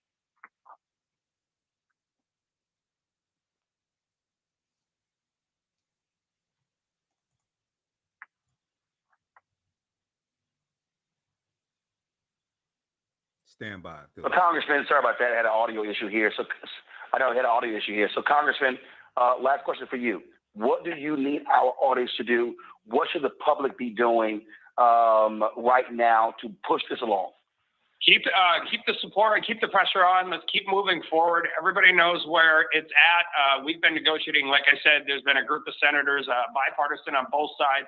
We just need to get it in there. We need to get a negotiation, and we need to make sure that we're moving forward. And I think it is really important because states that have sentencing guidelines often look to the federal court, the ones that haven't done it. So this is a really big deal, not just for federal sentences, but for people all across the country. And it's a really big deal for people who have these unbelievably long sentences from something that happened when they were 19 and have the opportunity to get out and to get back to their families, see their kids, see their parents, and become members of society instead of sitting in 47-year prison sentence for a nonviolent crime they committed when they were 19 years old.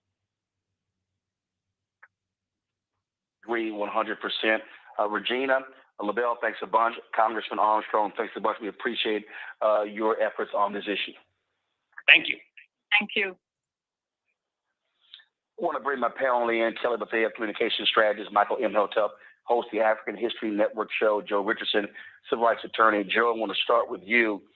Again, I mean, these laws have been so discriminatory, have had such a negative impact on African Americans, and it goes to show you the racism that has existed when you literally have cocaine, and it's crazy. You could have 30 times more of powder cocaine, and you're getting the same sentence as crack cocaine. 28 grams to 500. It's crazy. I mean, we are still dealing with the effects of the so-called war on drugs. It's too bad. It's unfortunate. And, you know, in one of Bill Clinton's true weaknesses, which was called a strength, he was a great triangulator, which meant that he would go and steal things that Republicans would normally do, so he could look a little less Democratic or a little less liberal. It was always popular to be hard on crime. And so therefore, you know, when we was ending welfare as he knows it and as we know it, and then doing the crime bill, there were things that came from that war on drugs, which goes over some period of time, that we're still trying to undo. You know, they would do it bad, you know, in one step, but it seems like coming all the way back, you got to take 4 or 5 to get just as far. Meanwhile, back at the ranch, you destroyed families generationally. And now here's Congress, where the House knows that it's the right thing to do, and it's got bipartisan support. But I suspect that you know, there's something to be said for trying to get past that 60-vote threshold. Here we go again, you know, filibuster, et cetera, et cetera, et cetera. So it's been devastating. It's been devastating for a long time. I think the thing that is good, I don't know if they're going to get it done in 48 hours, but the thing that is good is that there does seem to be bipartisan support this time around, and perhaps maybe there's a backdoor opportunity for this to get done in a Congress that's not so Republican on the House side, where moderates that are Democrats and Republicans could actually work together on something that has a bipartisan basis of support. And the thing here, Kelly, when we talk about this disparity and the impact, let's just be honest. You have a much different Congress today than you had when Bill Clinton was there, or even when President Obama was there. And this is the thing when we talk about how voting matters. When you're able to have more progressive voices, the size of the Congressional Black Caucus today is different than it was 20, 25, 30 years ago. And so the work of activists has also been critical in changing the viewpoints of a lot of these Republicans who were opposed, and a lot of also these conservative Democrats. You're absolutely right. But another component that I don't want to say was missed, but is something worth talking about is these congressmen, these policymakers now are finally admitting that they have people in their lives, either immediately or, you know, on a tangent, who experience something regarding the cocaine epidemic. So it's hitting closer to home now. It's not some boogeyman out there like how it was with weed or with cigarettes or anything like that. You have people now who are intimately affected by this tragedy of legislation, being that somehow, some way, there's a difference between crack and crack, or cocaine and cocaine. So it's not so much that people are finally realizing it or whatever. It's the closer it hits home to you, the more likely something is going to change. And yes, it's selfish. Yes, it is self-centered, but that's just the way the cookie crumbles. Thankfully, it's crumbling a little bit faster now. Thankfully, Merrick Garland also realizes that this was just bad policy and wants to change it. But I'm grateful for the progression that has happened in recent decades regarding this line of legislation, because it really is ridiculous that the discrepancy was so large and so blatantly discriminatory against Black people. Michael. If you want to have a seriously sexy body, do this right exotic night. Pause it right there, Mukasina. We're gonna pick this up on the other side of the break. We're coming up on a break, and I don't want to cut myself off on my own show. You listen to the African History Network show. I'm Michael Imhotep. When we come back, I'm also going to explain to you why this bill is being held up in the Senate, and it's because of Republicans in the Senate. You listen to the African History Network show. I'm Michael Imhotep, right here on 910 a.m. the Superstation, WFDF in Detroit. We'll be back in a few minutes.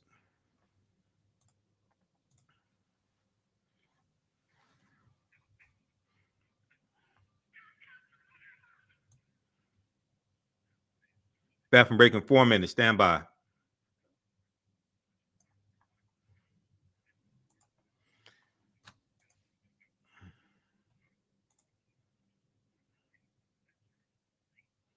How's everybody doing? Share this broadcasting on social media platforms.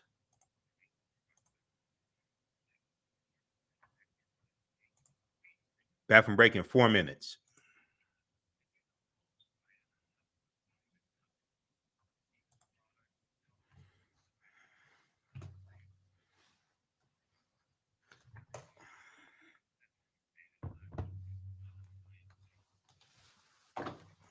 Stand by.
Welcome back to the African History Network show.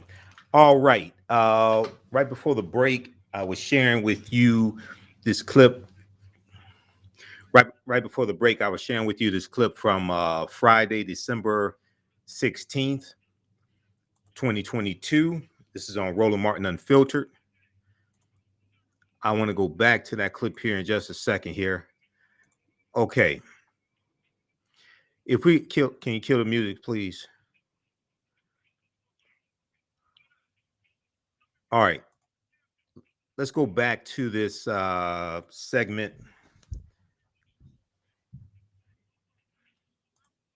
All right, Mukasina, you can kill the music.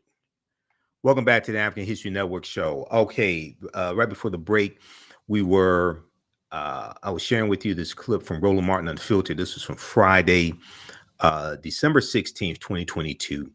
And they have this segment of the show on Roland's YouTube channel. It's been viewed, I think, something like 27,000 times. He just uploaded it I think he uploaded it on the 17th or 18th, the day after we did the show. I want to go back to this clip here because I come on next and I deal with some history dealing with drug laws. Let's go back to this clip, please.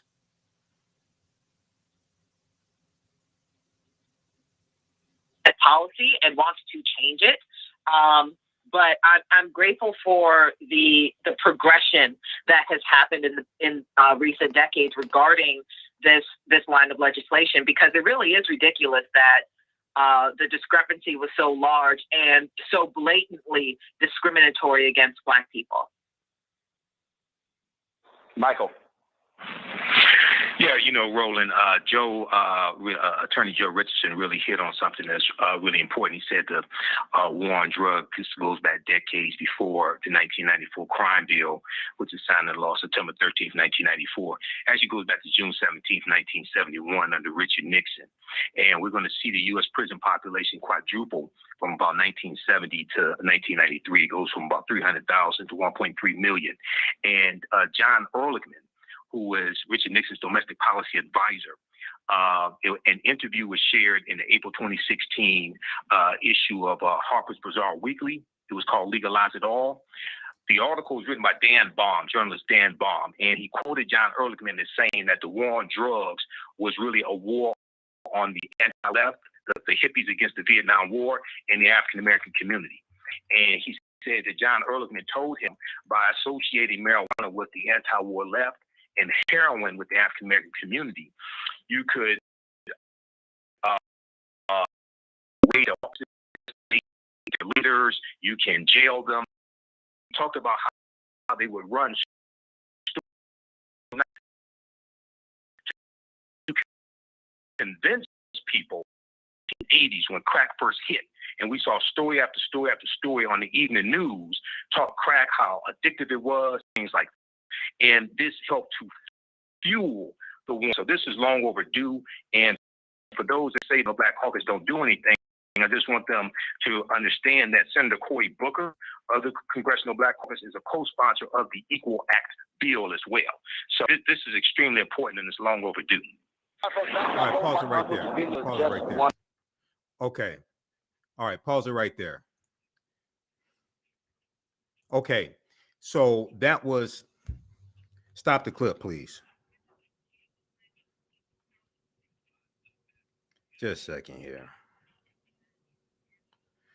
All right, so that was dealing with some history of the drug laws. All right, now, if we look at a response from, can you stop the clip, please? If we look at a response from Senator Cory Booker, because I mentioned Senator Cory Booker, okay? This is from, let's see, this is from booker.senate.gov, booker.senate.gov, okay? And this was a response from Senator Cory Booker from December 16th, 2022. Booker's statement on Justice Department policy change on cocaine sentencing disparities. Booker's statement on Justice Department policy change on cocaine sentencing disparities. Senator Cory Booker, who is a co-sponsor of the Equal Act bill in the U.S. Senate. Senator Cory Booker is a member of the Senate Judiciary Committee and a lead sponsor of the Equal Act that would eliminate the federal crack powder cocaine sentencing disparity. He issued the following statement. He said, quote, "It is fundamentally unjust that for decades, baseless and unscientific sentencing disparities between crack and powder cocaine have contributed to the explosion of mass incarceration, in the United States. Today's announcement recognizes this injustice and takes steps to finally strike parity between powder and crack cocaine sentences when there is no pharmacological differences in the substances." He goes on to say, quote, "But this is not a permanent answer and won't help those already serving an unjust sentence. I have worked tirelessly to secure a filibuster-proof majority in the Senate for the Equal Act and build a bipartisan coalition, including 11 Republican senators who support a 1-to-1 sentencing ratio. We must pass the Equal Act now to write this policy change into law, following the lead of 41 states that have already done so." So that is from Senator Cory Booker, who's a member of the Congressional Black Caucus and a senator from New Jersey. Okay, now if we go back and quickly, because we're running out of time here, those watching on Facebook and YouTube, our Facebook fan page, The African History Network, and our YouTube channel, Michael Imhotep. Keep watching. When we run out of time here on 910 a.m. WFDF, we're going to keep going on our social media platforms, okay? If we go back to the article from the Washington Post, U.S. Attorney General moves to end sentencing disparities on crack powder cocaine.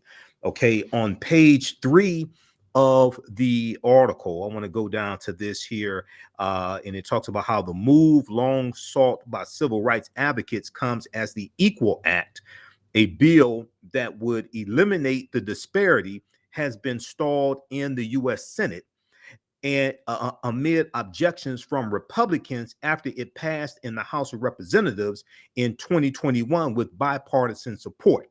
After it passed in the House of Representatives in 2021 by bipartisan support.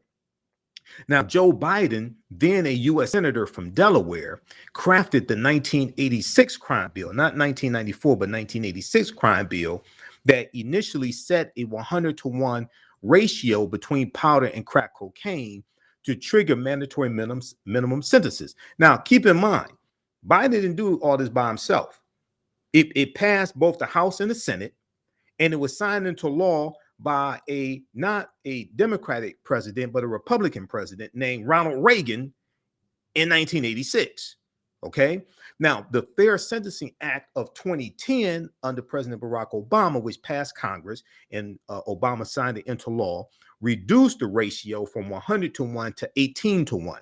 The Biden-Harris administration endorsed the Equal Act in 2021. Now, in a statement, Senator Cory Booker, one of the co-sponsors of the Equal Act, said Attorney General Merrick Garland's move is a recognition of the injustice caused by the sentencing disparities. Okay, so I just read his statements.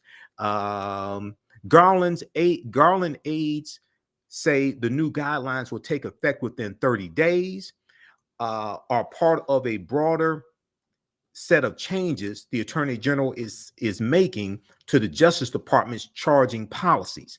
The department under Attorney General Merrick Garland continues to support the passage of the Equal Act, aides said. Unlike a potential legislative change to federal policy, they noted Attorney General Merrick Garland's memo would not retroactively apply to previous convictions. Now, in April of 2022, Senators Grassley and Senator Grassley of Iowa, Senator Mike Lee of Utah, and Senator Roger Wicker of Mississippi, and Lindsey Graham of South Carolina proposed legislation that will reduce the ratio of powder to crack cocaine that would trigger mandatory minimum sentences to 2.5 to 1. All right, those we're out of time here on 910 a.m. Superstation WFDF. Remember, right now it's correct. Wrong behavior is not over till we win. Wakanda forever. Happy Kwanzaa, Happy New Year to everybody. This is our last show of the year. Those watching on Facebook and YouTube, keep watching. We're going to keep going. Remember, right now it's correct. Wrong behavior is not over till we win. Wakanda forever. Talk to you next time. Visit our website, TheAfricanHistoryNetwork.com, and we'll see you at the Kwanzaa celebration. Peace. Okay, stand by. Let's continue. Stand by. All right, let's go back to this article here. Okay, now,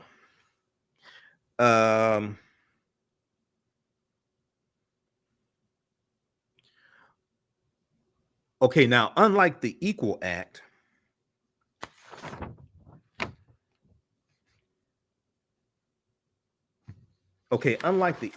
however, the bill would achieve parity in part by increasing penalties for powder cocaine users.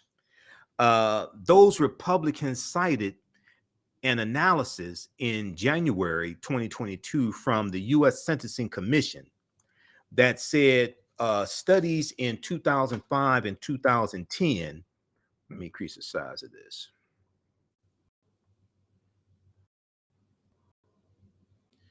Okay, hold on. Let me go back to where we left off. Just a second here. I need to go back to. Okay, right here. Okay, those Republicans cited an analysis in January of 2022 from the U.S. Sentencing Commission that said studies in 2005 and 2010 found that crack cocaine offenders had higher recidivism rates than those who use marijuana, powder cocaine, heroin, or methamphetamines. Okay, those Republicans cited an analysis in January of 2022 from the U.S. Sentencing Commission that said studies in 2005 and 2010 found that crack cocaine offenders had higher recidivism rates than those who use marijuana, powder cocaine, heroin, or methamphetamines. Now, the senators wrote, quote, "These statistics show the need for a close look at all available government data before we consider an approach to flatten sentencing for crack and powder cocaine offenses." Now, there was a part that I wanted to look at to see. I made the justice summary. Okay, so it was,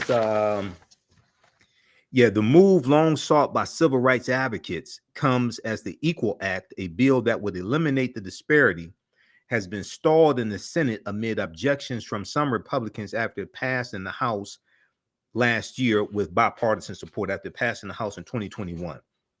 Now, it goes on. Let me see. Is this part still in here? Because I know they updated the article.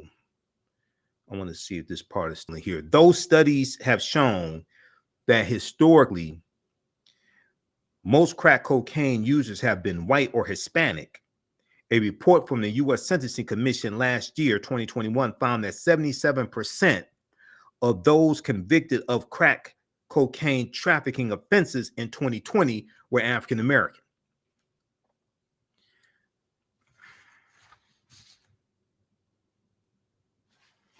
Let me see if this is still in here. Okay, right here. So this part right here.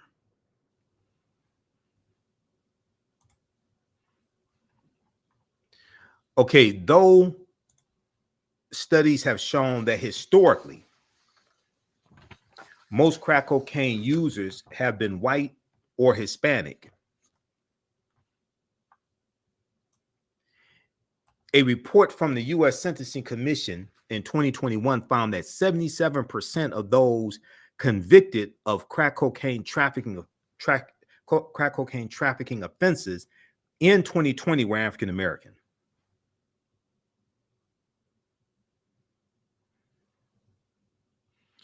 All right. And then it goes on to say Garland, Attorney General Garland's memo cited Justice Department testimony last year to the Senate Judiciary Committee that sentencing disparities are simply not supported by science, as there are no significant pharmacological differences between the drugs.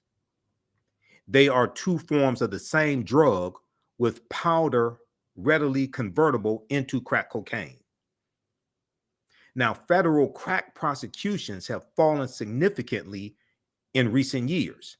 The U.S. Sentencing Commission said there were 1,088 crack cocaine trafficking offenders in fiscal year 2021, accounting for 6% of all offenders sentenced for a drug trafficking offense. The total represented a 32% decrease from 4 years earlier, the U.S. Sentencing Commission said.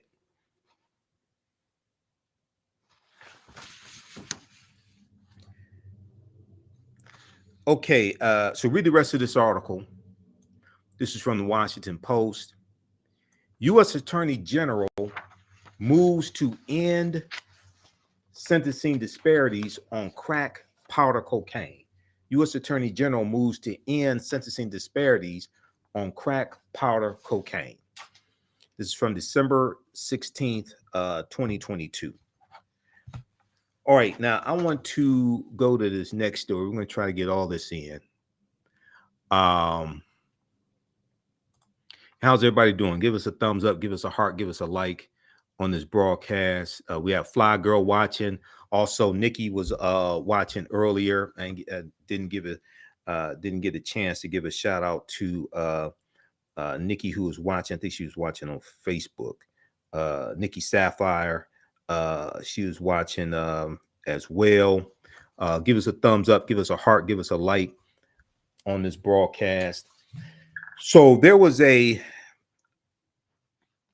article that we posted on our fan page, the African History Network, from CBS Sports.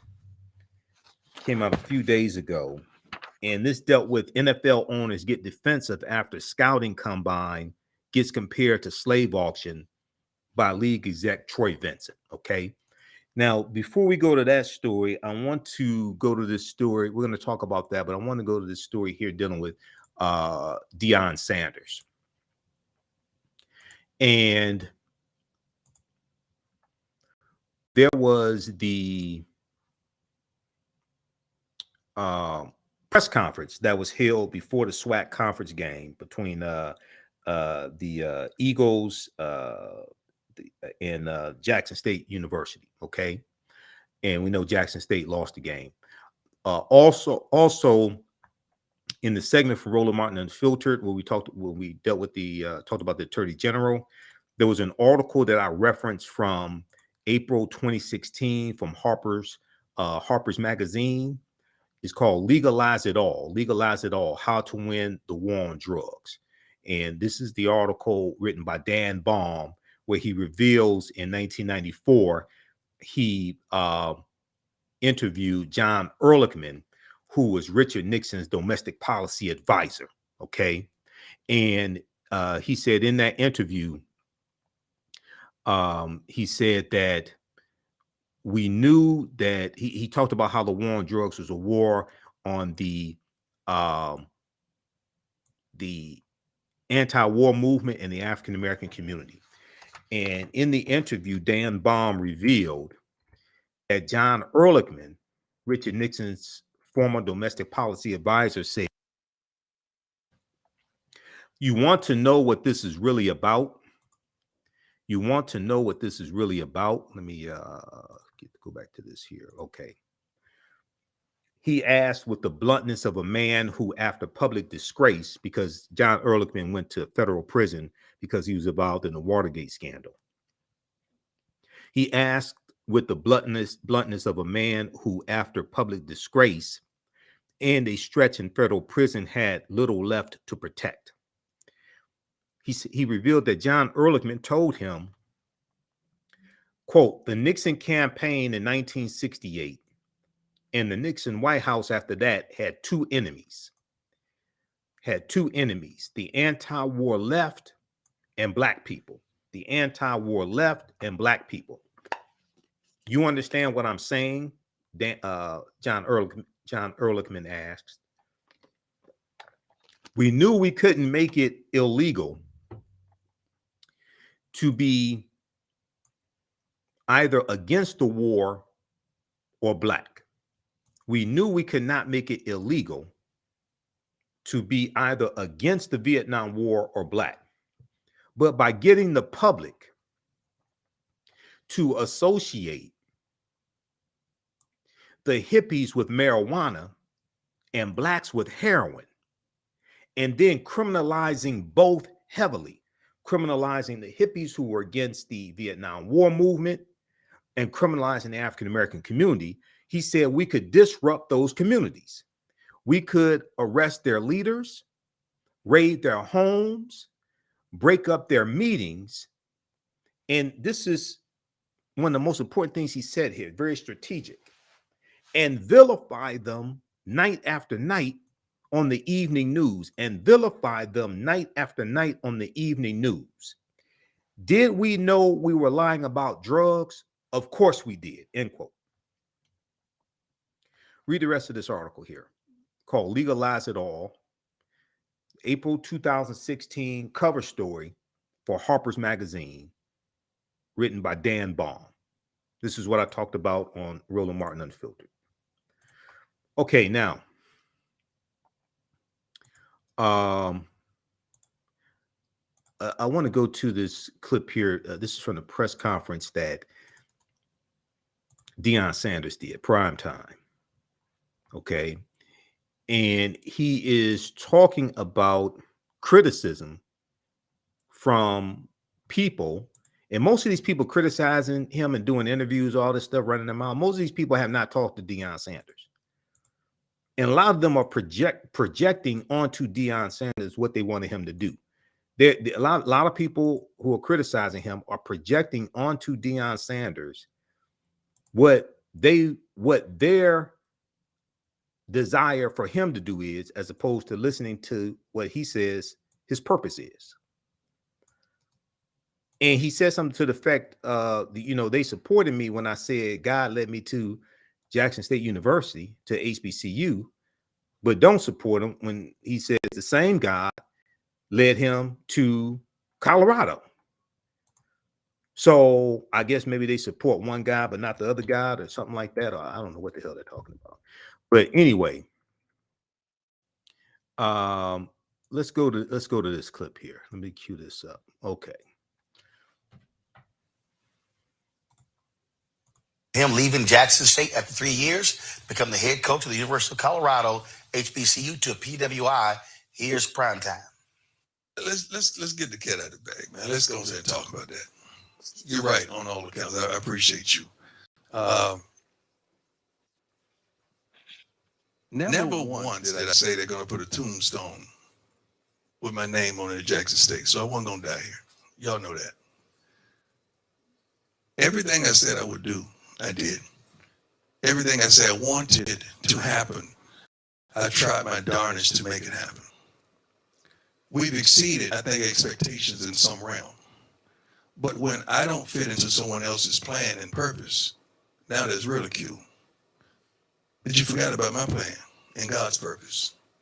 That's where the dysfunction comes.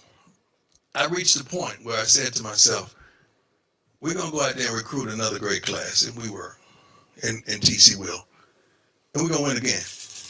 So at what point do we keep dominating that you don't get mad at us for dominating? Because it's a level of dominance where you start to turn. And I felt that. We start to get tension from our own people because you're dominant. And you start saying, well, that's prime. He can recruit that. We ain't got that. We don't have this. We heard it last night. You're 4 and 5 stars. Yeah, because we recruit those and they sign. But it comes a time that that's not what it's all about for me. I'm a winner. I've always won. I'm going to win. Y'all know that if you've done your homework. But it's bigger than that. It's about increasing enrollment. It's about the safety of students. It's about going to the next level, not just in football. I would love to go to another conference. Is the rest of the school ready? Is the baseball team ready? Is the basketball team ready? Or just the football team? So you make it just about football, and it's not just about football to me. It's about our trainers and kids that the fire alarms may go off and not being turned off at 3:15 in the morning. It's about people that may not have the proper safety on a campus that they should. I'm not just talking about Jackson State, I'm talking about everywhere. So the things that I want to accomplish, I can't do it by just being a darn football coach and winning games. I can't do it. And I reached the point where I had a real conversation with the Lord. Now, it's funny how you believe the Lord when you say to come here, but you don't believe me when I tell you the Lord may tell me to do otherwise. It's like my God is talking to you about me. I don't think he works like that. But it's so much more that I can't do because that's not my occupation. I'm a football coach and a darn good one. One thing in football that we haven't accomplished that I said we would. But it's bigger than that. And until we address these underlying issues nobody wants to talk about, ain't nothing gonna change. Football, yes. But what else is gonna change? It's gonna change it. That's what it's all about. Because I'm not just into the football players. persons, trainers, academic persons, everybody on campus. When we leave, you're going to find out what we did. Because they don't really talk about the positivity until we go. You'll find out what all we did for Jackson State and all we wanted to do for Jackson State. I just pray to God that in all that get some understanding on change and where change really starts. And it does not start in the football department. I thought it was good. That was a moment. Folks, we're going to be live streaming tomorrow morning from the Fan Zone. So that was Deion Sanders. That was from Friday, December 16th. That was the conference before the day before the SWAC conference game. All right, let me refresh the screen here. Stand by, everybody.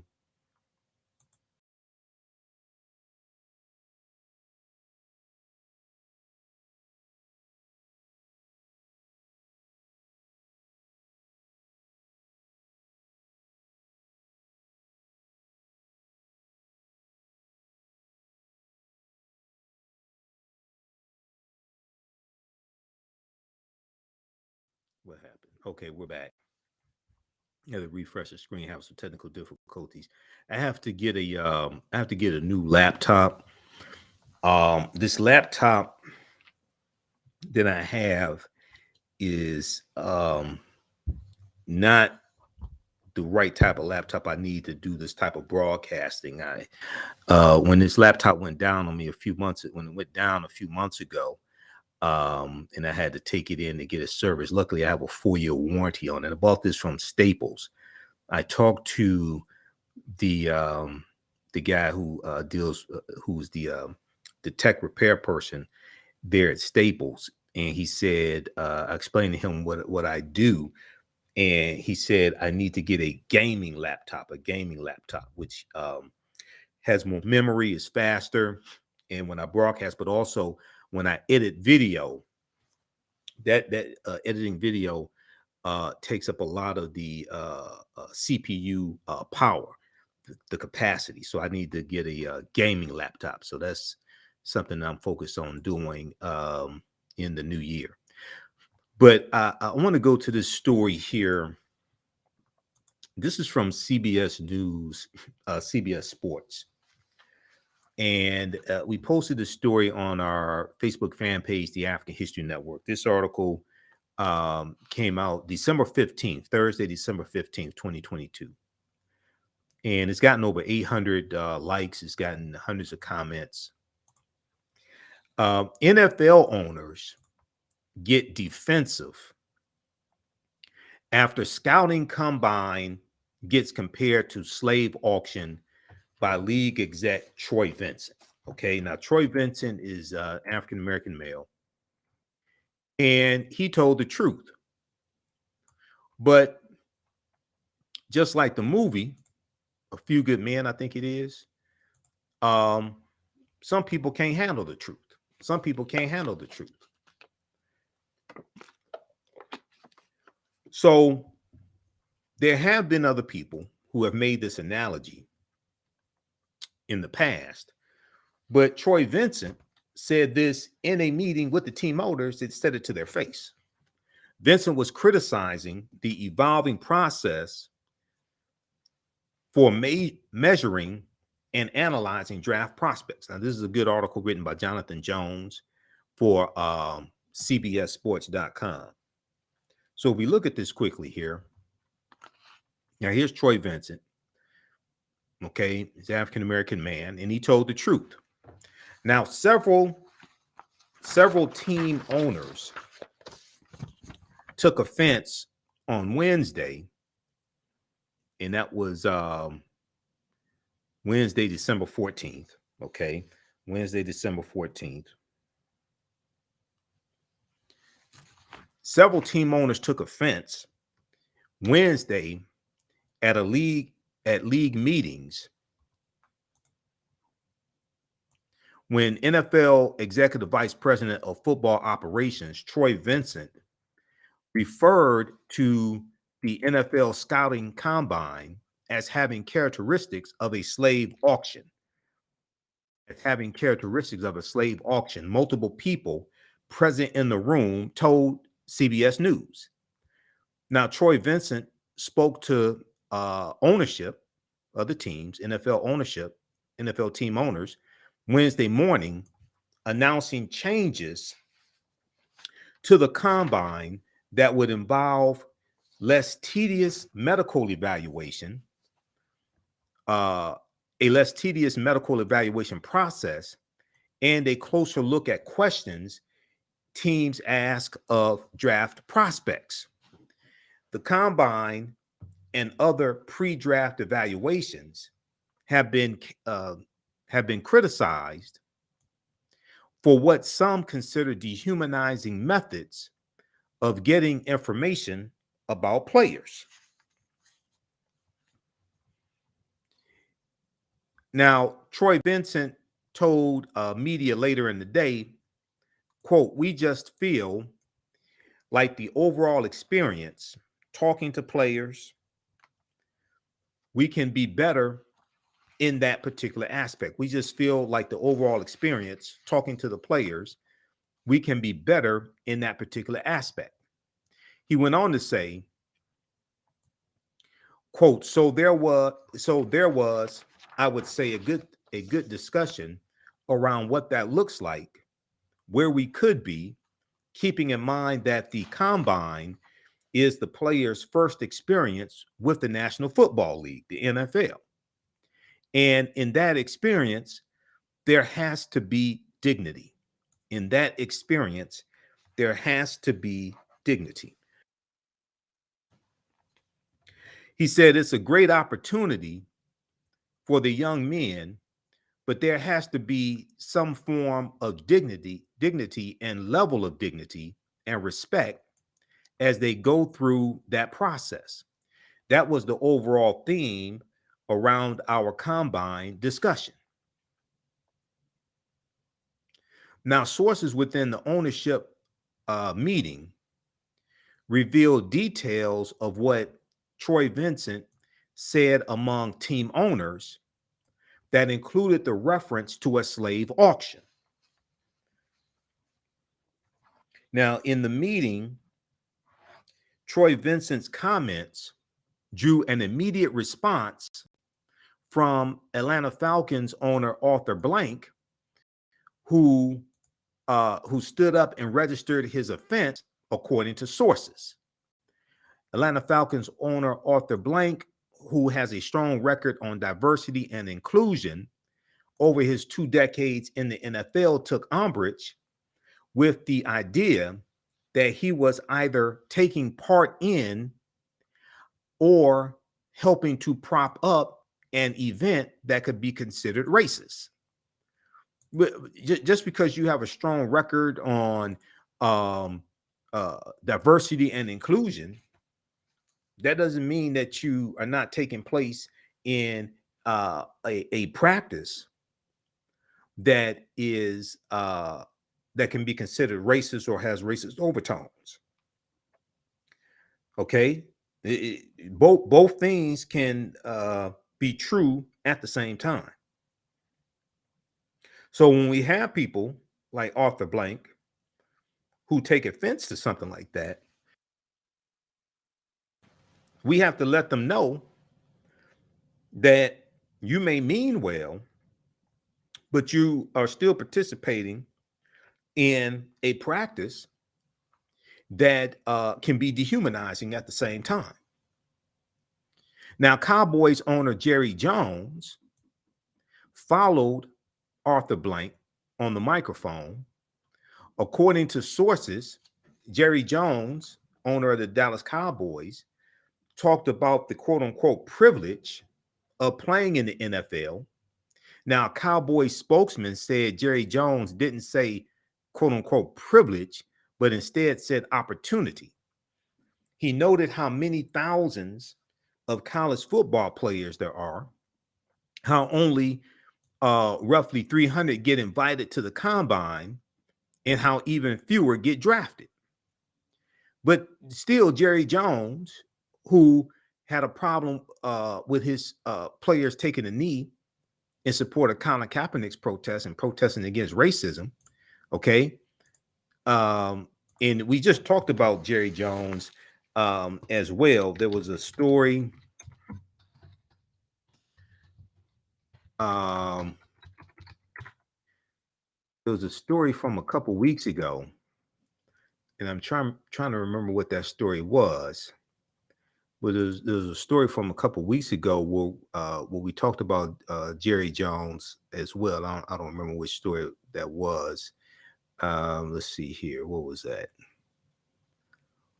I'll try to find it.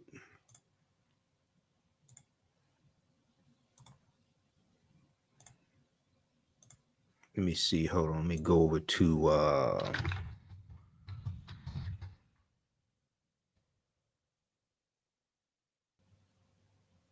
it was Jerry Jones in the 1957 photo in Arkansas. So that's what it was. Washington Post this here on we talked about it on the show, and we talked we talked about it here as well. This story right, this is from a 1957 photo of Jerry Jones at a protest against school desegregation surfaced. This article from the Washington Post, a 1957 photo of Jerry Jones reminds us how recent America's past is. This is written by Philip Bump, November 30th, 2022. And this, it was Jerry Jones in this crowd here. He was 14 years old at the time. Defiant white students at North Little Rock High School blocked the doors of the school, denying access to 6 black students enrolled in the Arkansas school on September 9th, 1957. Moments later, those students were shoved down a flight of stairs and onto the sidewalk, where city police broke up the altercation. And there's a picture of Jerry Jones right here when he was 14, okay, who's in the crowd. All right. So we talked about this. Read the rest of this article. He said, he just went there. He was there, and the protests like evolved or something like that. Let's see. Okay, so read the rest of this article here. Let me see. What does it say here?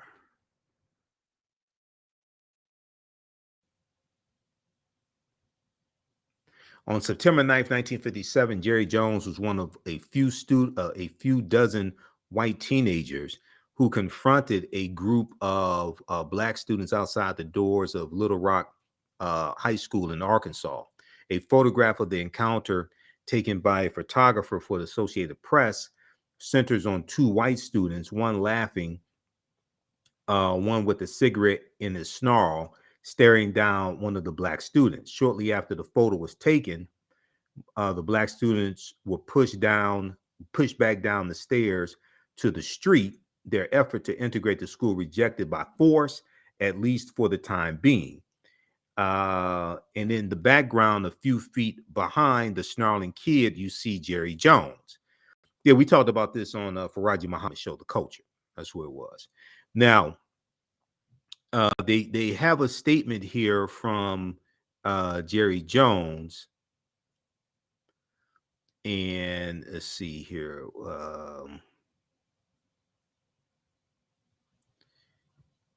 Jerry Jones said something like, "There was a long time ago." I want to get to his exact statement. Just a second. Okay.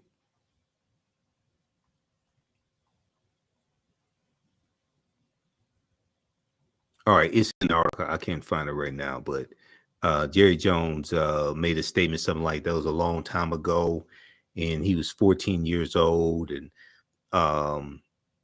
it just, you know, the protest just happened or something.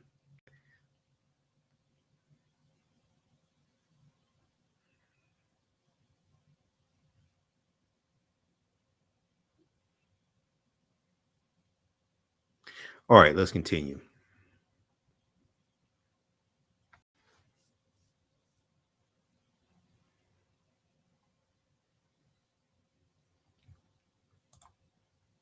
Okay, now, hold on, stand by.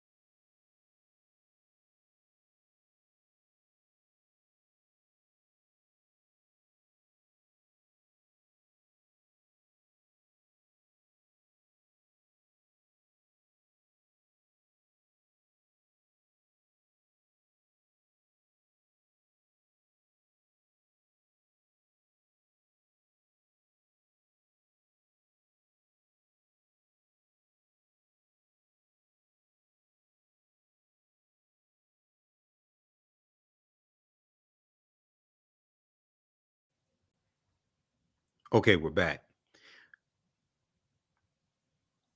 Okay, so read that article from the Washington Post. All right, now I want to go back to this piece here from CBS Sports.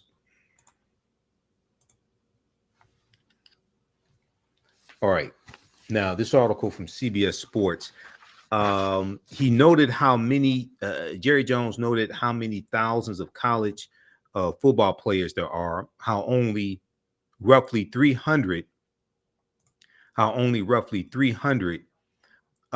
get invited to the combine, and how even fewer get drafted. All right, now Steelers owner Art Rooney followed up by noting that the teams need the necessary at the combine to make informed decisions, according to sources. Okay, now Art Rooney II is chairman of the NFL Diversity, Equity, and Inclusion Committee that brought its Coach and Executive Diversity Accelerator program to these meetings. He declined to comment on the record about the meeting.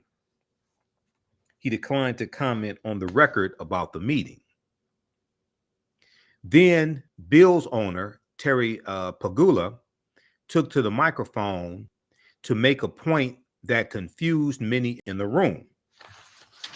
According to sources, Terry Pegula, the owner of the Buffalo Bills, did not condone the combine weigh-ins, which are not televised, but seemed to play a devil's advocate role that it's ultimately what people want to see, that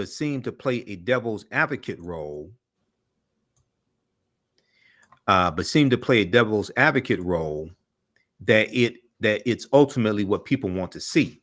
He then tried to bridge football with women's tennis, the sport of his daughter, Jessica, who is ranked number 3 in the world.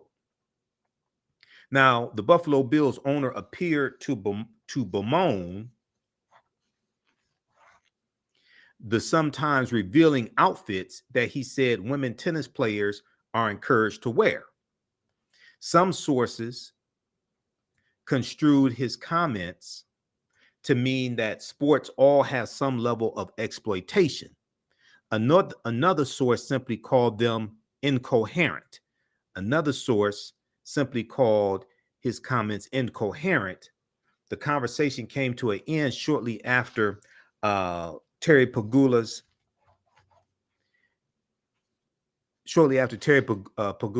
confusing comments. Now, the conversation was not wholly new, as the combine process has been discussed and changed over time. We know Colin Kaepernick spoke out against the combine process in a documentary and likened it to a slave auction as well. But the tone of this discussion was noteworthy. Troy Vincent, a former Pro Bowler as a player, has been with the NFL since 2014 as a leader in football operations, and he has addressed topics such as kneeling during the national anthem and coaching hiring discrepancies, okay? Hiring discrepancies when it comes to NFL coaches, especially head coaches. While serving as, in words he used in an interview with theroot.com, a bridge builder from inside the league office. A bridge builder from inside the league office. Troy Vincent, I should say. Now, Troy Vincent took up the topic of the combine as the entire pre-draft process has been overhauled in recent years. The league no longer issues the Wonderlic test, which is an aptitude exam that has been criticized for its bias and relevancy. Before that, the Senior Bowl and Shrine Bowl did away with public measurements and weigh-ins. The combine is crucial to NFL teams for medical information and player interviews. The league has already tweaked the schedule for next year's combine, as CBS Sports first reported 2 weeks ago, after consulting with players and their representation on better practices moving forward. Quote, the biggest thing that the players have raised over time is, I come in, I'm fired up for this, and I have to go and get an additional medical test. And I'm sitting in a hospital waiting 4 or 5 hours for an MRI machine. I have to have multiple meetings about the same type of injury, NFL Commissioner Roger Goodell said Wednesday. For us, it's really about trying to improve that experience. And they talk about lack of sleep because they get in at 1 o'clock in the morning and then have to be back at 5. Okay. They get in at 1 o'clock in the morning, then have to be back at 5 a.m. And then they have to perform on the field. And it's an important element for them because they want to perform at the highest level. Okay, so read the rest of this article here. This is from CBSSports.com. NFL owners get defensive about scouting combine. NFL owners get defensive after scouting combine gets compared to quote unquote slave auction by league exec Troy Vincent. Okay, so check this out. We posted this on our fan page, the African History Network, and this got over 800 likes and tons of comments on it as well. Okay, last story. This deals with Tatiana Jefferson. So we're going to go to this last story here. And be sure to, if you haven't registered for online classes that I teach on Tuesdays and Wednesdays, it is Ancient Kemet, the Moors, and the Ma'afa, understanding the transatlantic slave trade, what they didn't teach you in school. We deal with thousands of years of history and what leads up to the transatlantic slave trade taking place. So if you go to our website, TheAHNShow.com, TheAHNShow.com, you'll see at the top of the page, you'll see the information for our online, you'll see the information for our radio show. You'll see our social media handles as well. So you can follow us on Facebook, Twitter, Instagram, and YouTube. And then we have the PayPal and Cash App information there also. When you scroll down the page, you'll see information about 7 days of Kwanzaa. at the historic King Solomon Church. I'm speaking on the second day of Kwanzaa, December 27th, Tuesday, December 27th, which is Kuji Chagalia. And we have the bundle pack, our download of 15 of my lectures in digital download format. That's on sale, $50, regular $150. African History Awakens the African Mind from Mental Death. And then we have the information about our online classes. So our next online class, this is our 12-week online class. We're going to do a little more than 12 weeks. We'll do about 13 to 14 sessions, something like that. Ancient Kemet, the Moors, and the Ma'afa, understanding the transatlantic slave trade, what they didn't teach you in school. Our next class is Wednesday, December 21st, 2022, 7 p.m. to 9 p.m. Eastern Standard Time. We do the sessions live. All the sessions are archived and recorded. You can go back and watch it anytime. I'm going to post a link here once again. You can use this information with your family. I would say the content is PG-13.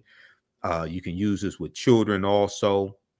And let me see something here. Okay, we've got it right here. Yeah, we'll post a link right here. So our next class is on the winter solstice, which is December 21st. We do the sessions live. All the sessions are archived and recorded. You can go back and watch it anytime. Okay, so a year from now, 2 years from now, you can go back and watch the entire class. The class is on sale, $130. This class is on sale $60, regularly $130. And I do a PowerPoint presentation. We have book references, articles, video clips in the class. So you can use this. It's a great reference tool. You never look at history the same way, and you can use this information with your children also. We have both classes in the bundle pack for only $100. That's an over $260 value. So click right here to register for the bundle pack. In our second class, I normally teach this on Tuesdays, is from the Civil War to the Civil Rights Movement and Black Power, 1865 to 1968. But we start the class in 1800, and we look at the 1800 U.S. Census, and we look at the Louisiana Purchase and the Haitian Revolution. Louisiana Purchase of 1803, because those two events are related. And we go throughout history chronologically and look at history leading up to the Civil War. Then we look at the Reconstruction era, 1865, 1877, Jim Crow era, World War I, World War II, Civil Rights Movement, Black Power Movement, and the Great Migration. Our next class is scheduled for Tuesday, January 3rd, 2023, 7 p.m. to 9 p.m. Eastern Standard Time. So you can register for the class right now. You can watch the archive content. You can watch the previous classes and get caught up, so you'll be ready for class on Tuesday, January 23rd. All right, now let's go to this last story here. And this deals with Tatiana Jefferson. And the officer who shot and killed Tatiana Jefferson has been found guilty of manslaughter. Been found guilty of manslaughter. Let me pull this up here. Former police officer Aaron Dean has been found guilty of manslaughter. So this was big news. He has not been sentenced as of yet.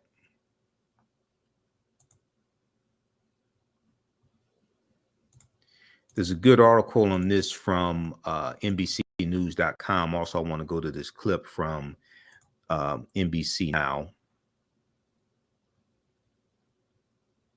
Let me pull up this article just a second here.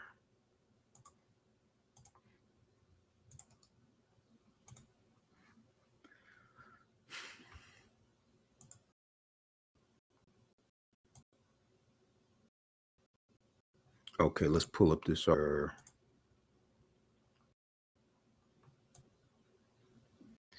Former officer Aaron Dean found guilty of manslaughter in the shooting of a Tatiana Jefferson. And I want to pull up this clip over here from NBC News Now. Let's cue this up. Okay. So Aaron, a former officer, Aaron Dean, who resigned from the Fort Worth Police Department before his arrest, was indicted by a Texas grand jury in December 2019.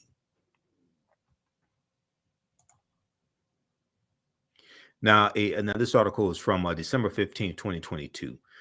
A former Texas officer who shot and killed an African-American woman through a window. Who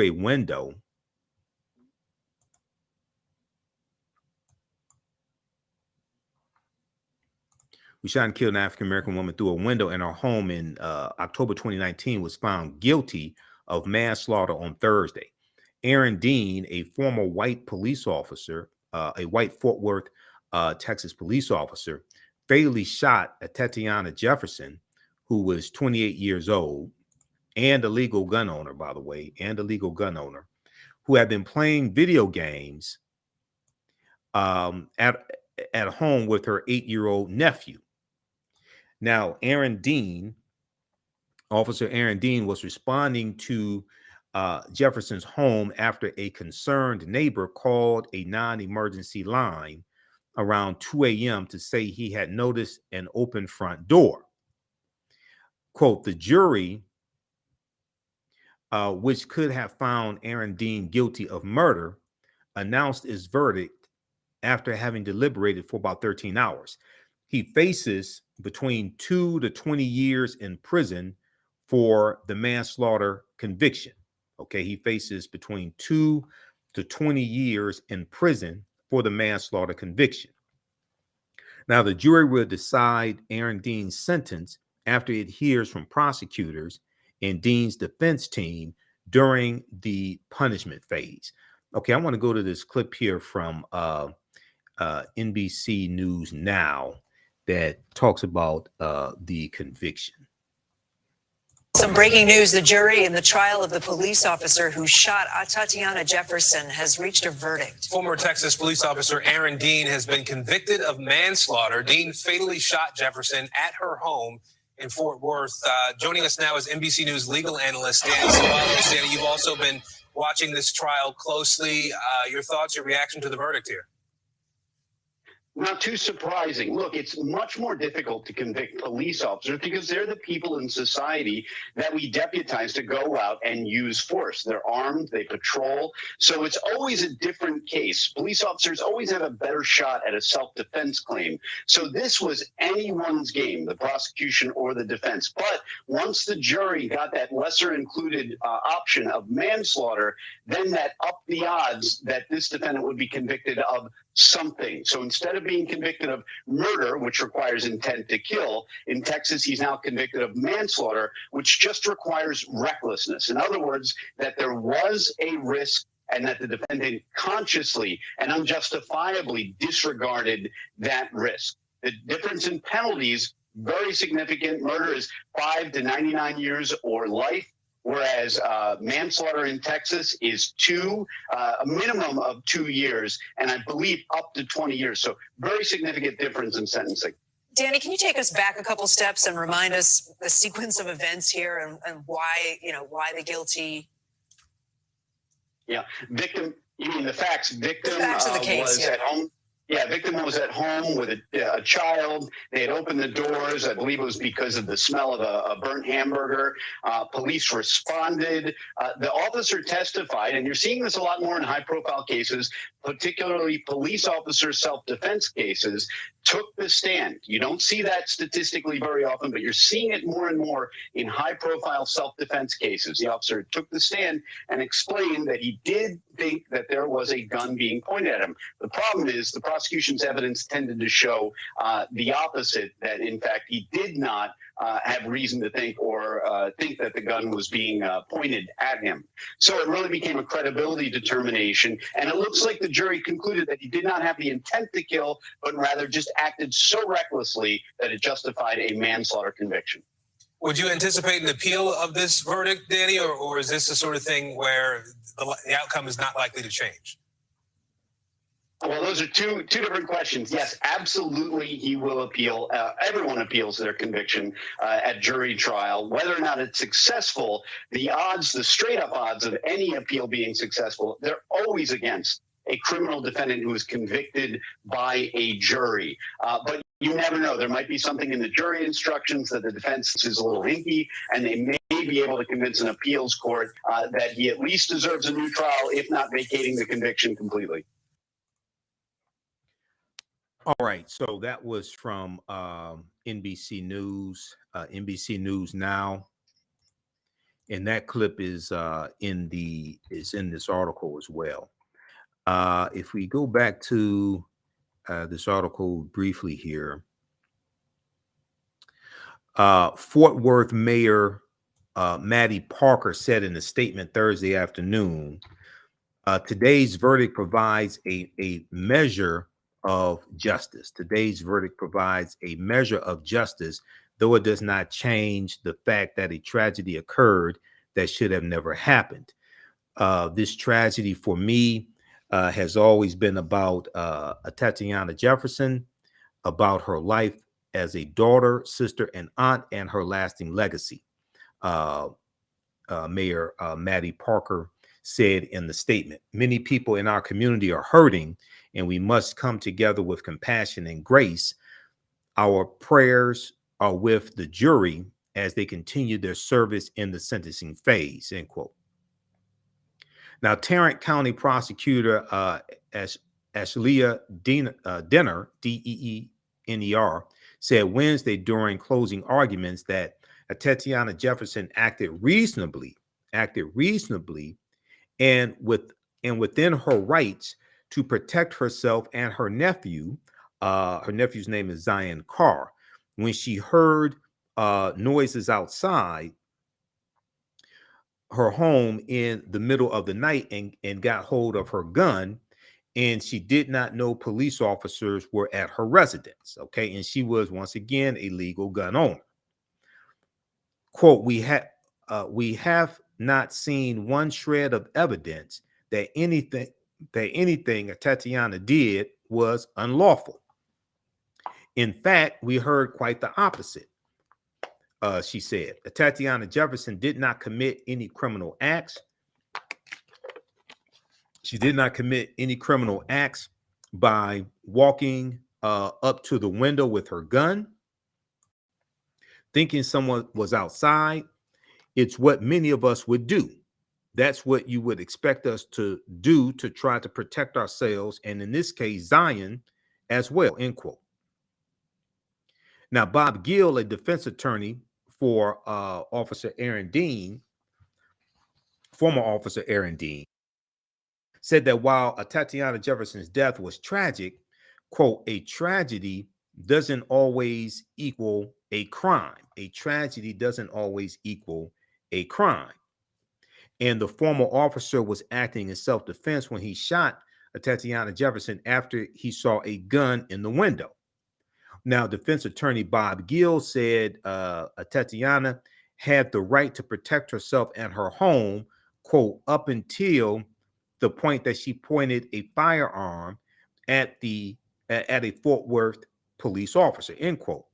Now, defense attorney Bob Gill also said that Aaron Dean's testimony, former officer Aaron Dean's testimony, matched what Zion first told a child forensic interviewer shortly after the shooting, that his aunt pointed a gun at the window,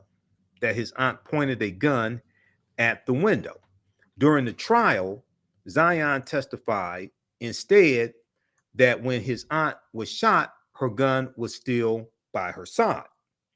Now, Zion also said the front and side doors were open because they had accidentally burned hamburgers as they were making dinner. He also testified that Tatiana Jefferson took out her gun, which she legally owned, because she heard noises outside the home and believed there could be an intruder. Earlier in the trial, okay, former officer Aaron Dean took the stand in his own defense, saying he thought he was responding to the scene of a burglary. He thought he was responding to the scene of a burglary and saw a figure in a window of Jefferson's home. He said, quote, "I thought we had a burglar, and so I stepped back and straightened up and drew my weapon and then pointed it towards the figure." This is a picture of former officer Aaron Dean on the witness stand. Now, he said that he could not see the person's hands and that he began shouting for Tatiana Jefferson to put up her hands, and then he saw a gun. He said, quote, "I'm just looking right down the barrel of the gun, and when I saw the barrel of that gun pointed at me, I fired a single shot from my duty weapon," he said on the witness stand.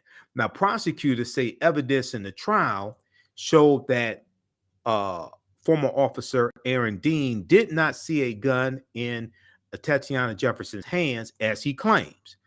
Prosecutors said Dean's actions show that he was unsure of what he saw in the window before he shot Tatiana, and that evidence showed that she was crouched down, not facing forward, pointing a gun at Officer Aaron Dean. Prosecutor R. Dale Smith, the initial R.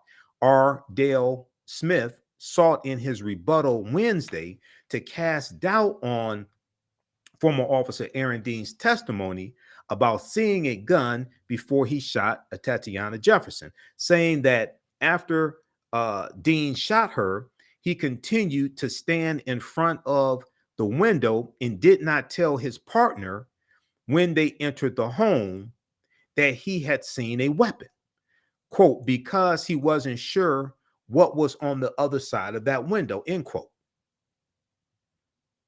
Now, prosecutor R. Dale Smith went on to say, what officer would allow one of his partners to run into a house where they thought a burglary was happening without saying, "Hey, there's a gun in there"? So read the rest of this article here from NBC News, NBCnews.com. Former officer Aaron Dean found guilty of manslaughter in the shooting death of Tatiana Jefferson. This is from December 15, 2022, written by Daniela Silva for NBC News. All right, look, that's going to do it for us. Hey, if you like this type of information, if you learned anything from today's show, you can support the African History Network, $ the AHN Show through Cash App, $ the AHN Show through Cash App, also through PayPal, paypal.me/the AHN Show. This helps us keep doing the research in the new year, keep broadcasting, pay some of the bills, etc. And then also we have our 15 lecture bundle pack in digital download format. African History Awakens the African Mind from Mental Death. Okay, and that's on sale for $50 right now. It's all digital download format. So a lot of people said they wanted my lectures in digital download format. Well, we have a bundle pack for you. It makes a great gift as well. Where is it? This one right here, right on the homepage of our website, TheAHNShow.com. TheAHNShow.com is on sale to December 24th. It's a $150 value. Okay, and you just click right here, click on the link right here, and it takes you to the next page, and it shows you all of the 15 lectures in the bundle pack. Okay, gives the titles of all the 15 lectures in the bundle pack. So you get some of my presentations dealing with the film Black Panther, get some lectures dealing with African history, African American history, politics, economic empowerment. All that is in this 15 lecture bundle pack.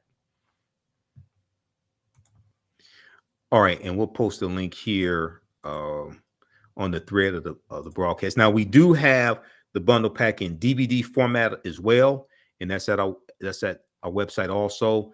In DVD format it's $100. Digital download format is a special. We have a special promotion going on right now. It is $50 in digital download format until December 24th.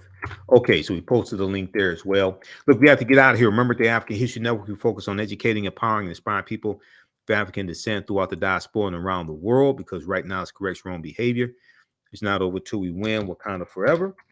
And we'll see you at the Kwanzaa celebration, okay, at King Solomon Church in Detroit. And we'll talk to you next time. Peace.